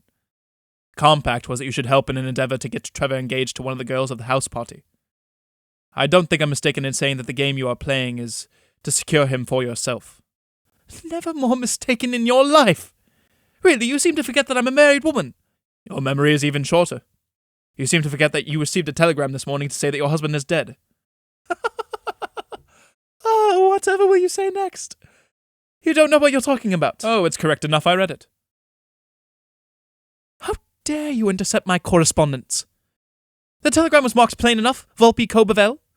You're simply a common sneak. I didn't read the intelligence in your telegram. I read it in your manner. You've just been obliging enough to confirm my deductions. Oh, you're trying amateur detective business on me, are you? With sudden change of manner. Now look here, Mr. Ludovic, don't set yourself against me. Why shouldn't I marry Trevor? You said yourself 2 days ago that it was a pity I wasn't a widow, so that I could be eligible for marrying him. Of course, I spoke jestingly. Well, it isn't a jest to me. I've had a wretched, miserable time with my late husband. I can't tell you what a time I've had with him. Because you have had a miserable time with the late Mr. Volpe is precisely, my dear lady, the reason why I don't wish you to try the experiment of being miserable with my nephew. You are so utterly unsuited to him in his surroundings that you couldn't fail to be unhappy and make him unhappy into the bargain. I don't see why I should be unsuited to him. Trevor is a gentleman, and I am a lady, I suppose. Perhaps you wish to suggest that I am not. You are, if you will permit me to say so, a very charming and agreeable lady. But you would not fit in with the accepted ideals of the neighbourhood. You have too much dash and go and indefinable characteristics. I don't know if you've noticed it, but in Somersetshire, we don't dash. Oh, don't fling your beastly county set with its prejudices in my face. I'm as good as the lot of you and a bit better. I mix in far smarter circles than you've got here. Lulu Duchess of Dulverton and her set are a cut above the pack of you, and as for you, if you want my opinion, you're a meddling, interfering, middle-aged toad. You asked me a moment ago why you shouldn't marry Trevor. You're supplying one of the reasons now. You're flying into something very like a rage. In Somersetshire, we never fly into a rage. We walk into one. And when necessary, we stay there for weeks, perhaps for years. But we never fly into one. Oh, I've had enough of your sarcasms. You've had my opinion of you. You're a mass of self-seeking and intrigue. You're mistaken if you think I'm going to let a middle-aged toad stand in my path. Enter Trevor. Trevor, here are all the flies I could find. Sorry to have kept you waiting, but I had to hunt for them. Ludovic. Don't mention it. We've been having such an interesting talk about the age toads live to. Mrs. Volpe is quite a naturalist. Mrs. Volpe. I've got all my packing to do, so we'd better not lose any more time. Trevor. Right you are. We will go off at once. Exit Trevor and Mrs. Volpe right. Enter Agatha left. Ludovic flings himself down savagely at writing table. Agatha. Have you seen Trevor anywhere? Ludovic. He was here a minute ago. I believe he's now in the dairy. The dairy? What's he doing in the dairy? I don't know. What does one do in dairies? What makes butter and that sort of thing? Trevor can't make butter. I don't believe he can. We spend incredible sums on technical education, but the number of people who know how to make butter remains extremely limited. Is he alone? I fancy Mrs. Volpe is with him. That cat! Why is she with him? I don't know. There's a proverb, isn't there, about showing a cat the way to the dairy, but I forget what happens next. I call it rather compromising. It's a model dairy, you know. I don't see that makes it any better.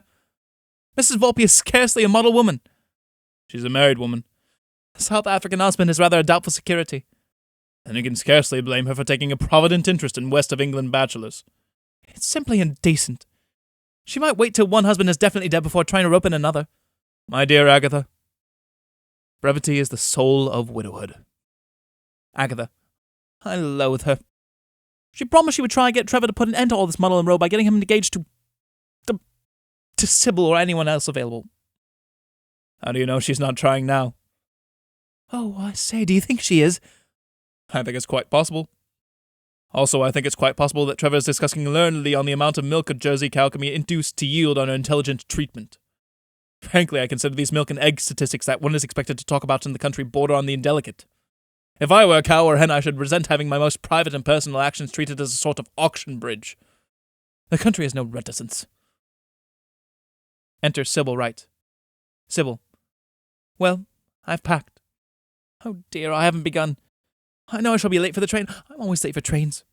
I must go and dig up some foxglove roots in the plantation to take away with me. Sybil. I refuse to let you bring more than 5 cubic feet of earth, mould, or stinging nettles into the carriage. Agatha. Don't excite yourself, my dear.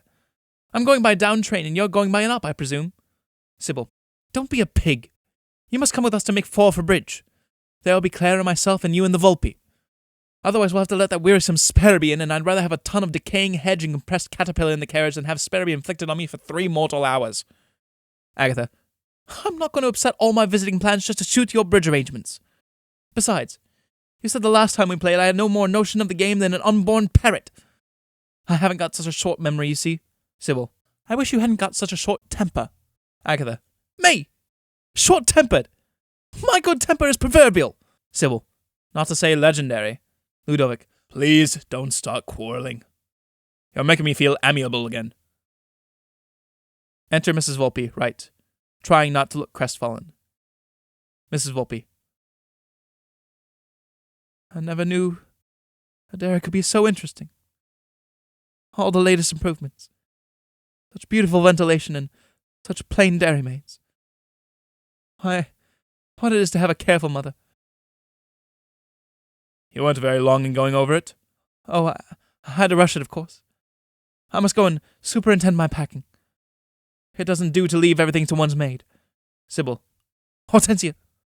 It's no use bolting, we're cornered. Enter Wright, Hortensia, and Colonel Mutsum. Mrs. Volpe. Good morning, Mrs. Bavvel. She bows to the Colonel. Pause. Colonel. Mrs. Bavvel has just been showing me the poultry yard. I've been admiring the black Minorcas. How many eggs did you say they've laid in the last 6 months, Hortensia? Hortensia. I don't think Mrs. Volpe is very much interested in such matters. Mrs. Volpe. Oh, I adore poultry. There's something so Omar Khayyam about them. Lulu, Duchess of Dolwarton, keeps white peacocks. Colonel. Such a disappointment to us not to have had Mrs. Bavvel's lecture last night. All on account of Mrs. St. Gal's extraordinary disappearance. People are talking of a suicide. Others say it's a question of eluding creditors. Her debts, I believe, are simply enormous. Hortensia. One must be careful of echoing local gossip. But from the improvident way in which that household is managed, one is justified in supposing that financial difficulties are not uncommon there. Colonel. In any case, I feel convinced that we shan't see Mrs. Gall in these parts again. Enter Renee, door right, followed by Trevor. Renee.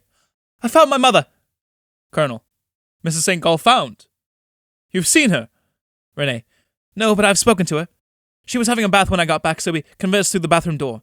Touching scene of filial piety. Return of the prodigal mother, son weeping over bathroom door handle. We don't have a fatted calf, but I promised her an egg with her tea. Colonel. But where has she been all this time? Renee. Principally at Cardiff. Colonel. Cardiff? Whatever did she go to Cardiff for? Renee. She didn't want to go. She was taken. Hortensia. Taken? She was doing a stroll on the Crowcombe Road when Frida Tewkesbury and her husband swooped down on her in the road car. They live in Warwick. At least they've got a house and some children there, but since they've gone mad with motoring, they spend most of their time on the highway. The poor we have always in our midst, and nowadays the rich may crash into us at any moment. Colonel. Your mother wasn't run over. Renee. Oh, no. But Frida took her for a spin and then insisted on her coming just as she was for a day or two's visit to Monmouth and Cardiff. Frida is always picking up her friends in that impromptu way. She keeps spare toothbrushes and emergency night things of various sizes on her car. Of course, you can't dress for dinner, but that doesn't matter very fundamentally in Cardiff. Ludovic. But surely your mother might have telegraphed to say what had become of her. Renee. She did. From Monmouth. With long directions about charcoal biscuits for the chow's suppers. And again from Cardiff to say when she was coming back. Frida gave the wires to her husband to send off, which accounts for their never having reached us. None of the Tewkesburys have any memories.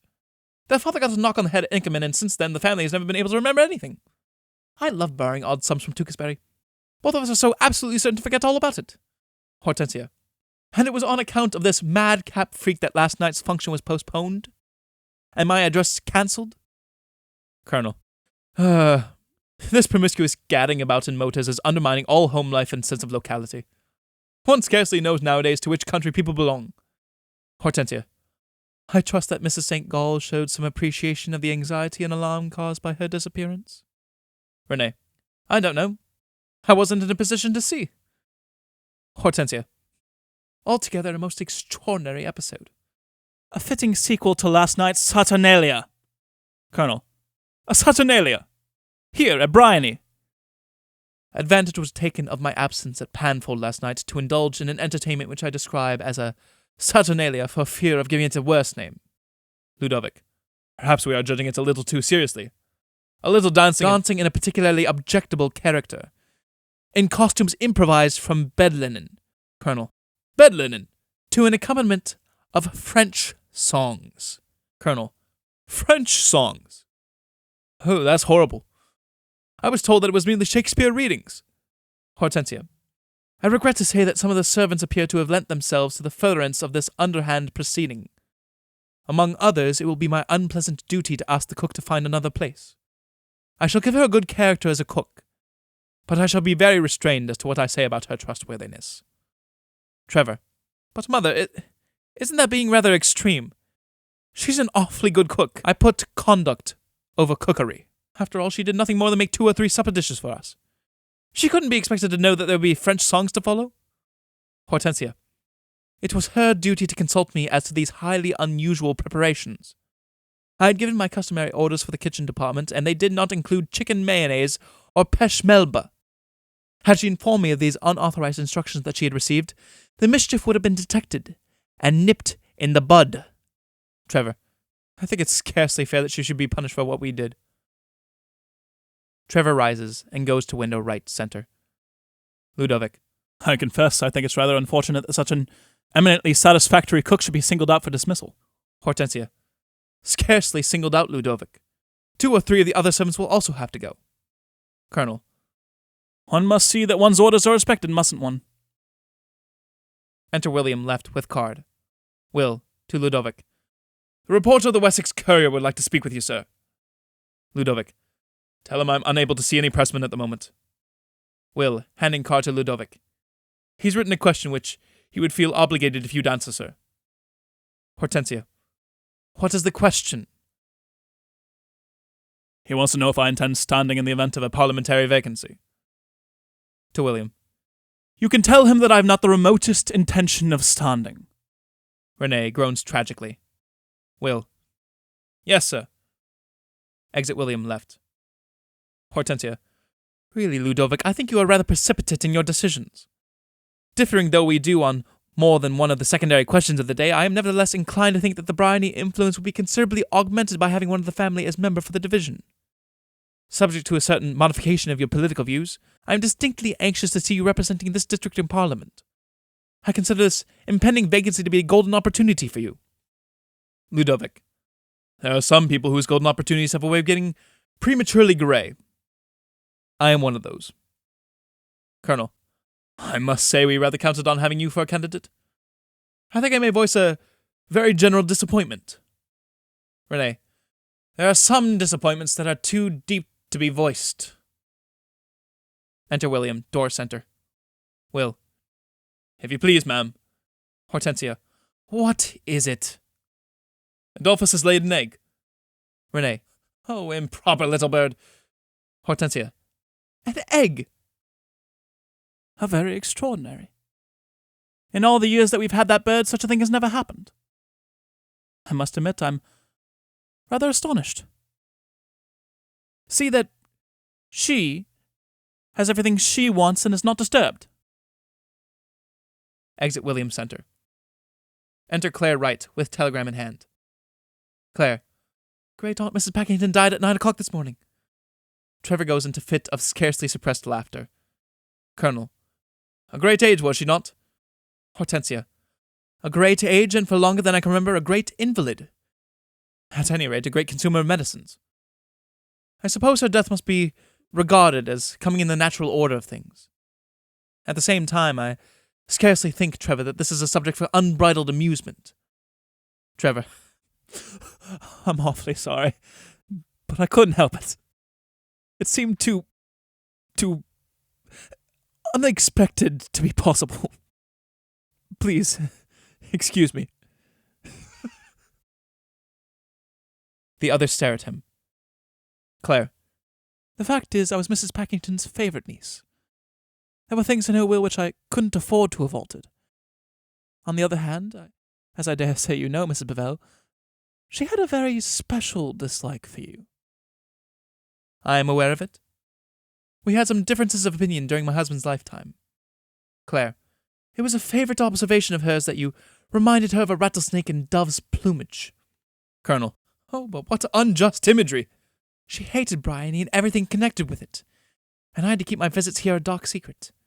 Colonel. How very embarrassing. Not at all. I like duplicity, when it's well done. But when Trevor asked me to marry him, it did become embarrassing. All the others start up from their seats. Enter William left. Hortensia.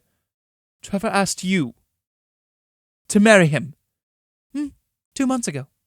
Mrs. Packington wasn't expected to live for another fortnight, but she'd been in that precarious condition off and on for 5 years. At the same time, I couldn't risk letting Trevor slip. He'd have forgotten everything and married someone else in sheer absence of mind. Trevor, I don't altogether admit that, you know. A thing of that sort I should have remembered. Claire, anyhow, we married on the quiet. By special license. It was rather fun. It felt so like doing wrong. Ludovic, do you mean to tell us that you are Mrs. Trevor Bavvel? Claire, of Briony, in the county of Somerset, at your service. Renee shouts, William! Yes, sir? Has that journalist man gone? A minute ago, sir. Quick! Send someone after him! Stop him! Tell him! Ludovic, that in the event of a vacancy, Mr. Ludovic Bavvel will place himself at the disposal of the party leaders. Fly! Almost pushes William out the door left. Claire, and William, tell John to bring up some bottles of Heidsick. Will, yes, ma'am. Sybil, you dear old thing, you've taken all our breaths away. I always said you and Trevor ought to make a match of it. Kisses her. Agatha, I shall put up evergreens all over the house. Kisses her. Hortensia, on a subject of such primary importance as choosing a wife, I should have preferred and certainly expected to be consulted. As you have chosen this rather furtive method of doing things, I don't know that there's anything for me to do beyond offering my congratulations, which in the nature of things must be rather perfunctory.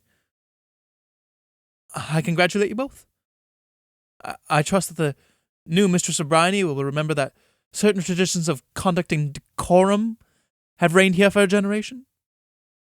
I think without making undue pretensions that Briony has set an example of decent domestic life to a very large neighbourhood. Claire, my dear Hortensia, I think Briony showed last night what it could do in the way of outgrowing traditions. Trevor and I have had plenty of time during the last 2 months to think of our main features in the new regime. We shall keep up the model dairy and the model pigsties, but we've decided that we won't be a model couple.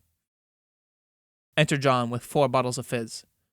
John to Claire, if you please, madam, will the wagonette and luggage cart be required as ordered? Claire, no. I don't think anyone will be leaving today. I shall expect you all to prolong your visit in our honour. Oh, of course. I was forgetting Mrs. Volpe has to go up to Tattersall's to see about some hunters. Just the dog cart, then.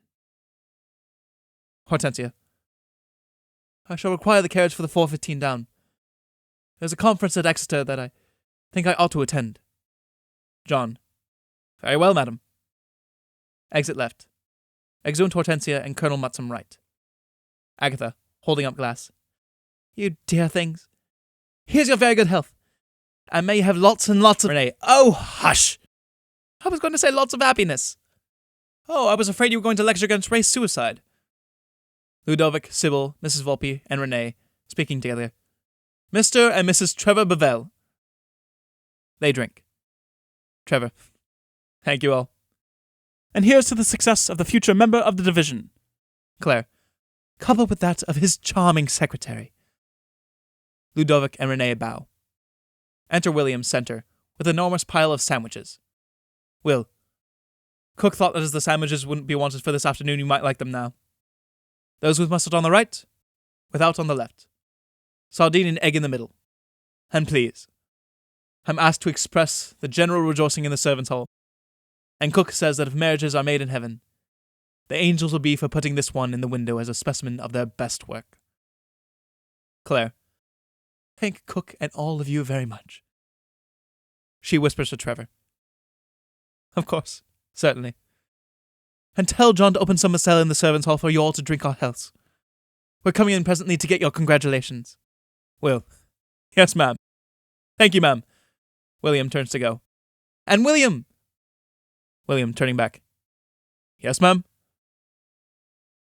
How much did you win on the sweepstake? William turns and flies in confusion. Curtain.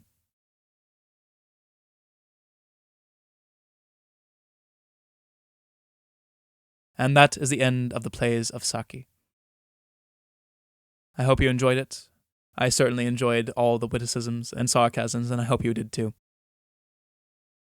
My stamina is reaching its end, and my tongue has been thoroughly twisted. So I'm just going to say, I hope you have a lovely rest of your day, and I hope to have you back in Brendan Moyer's Playwright Corner. Thank you.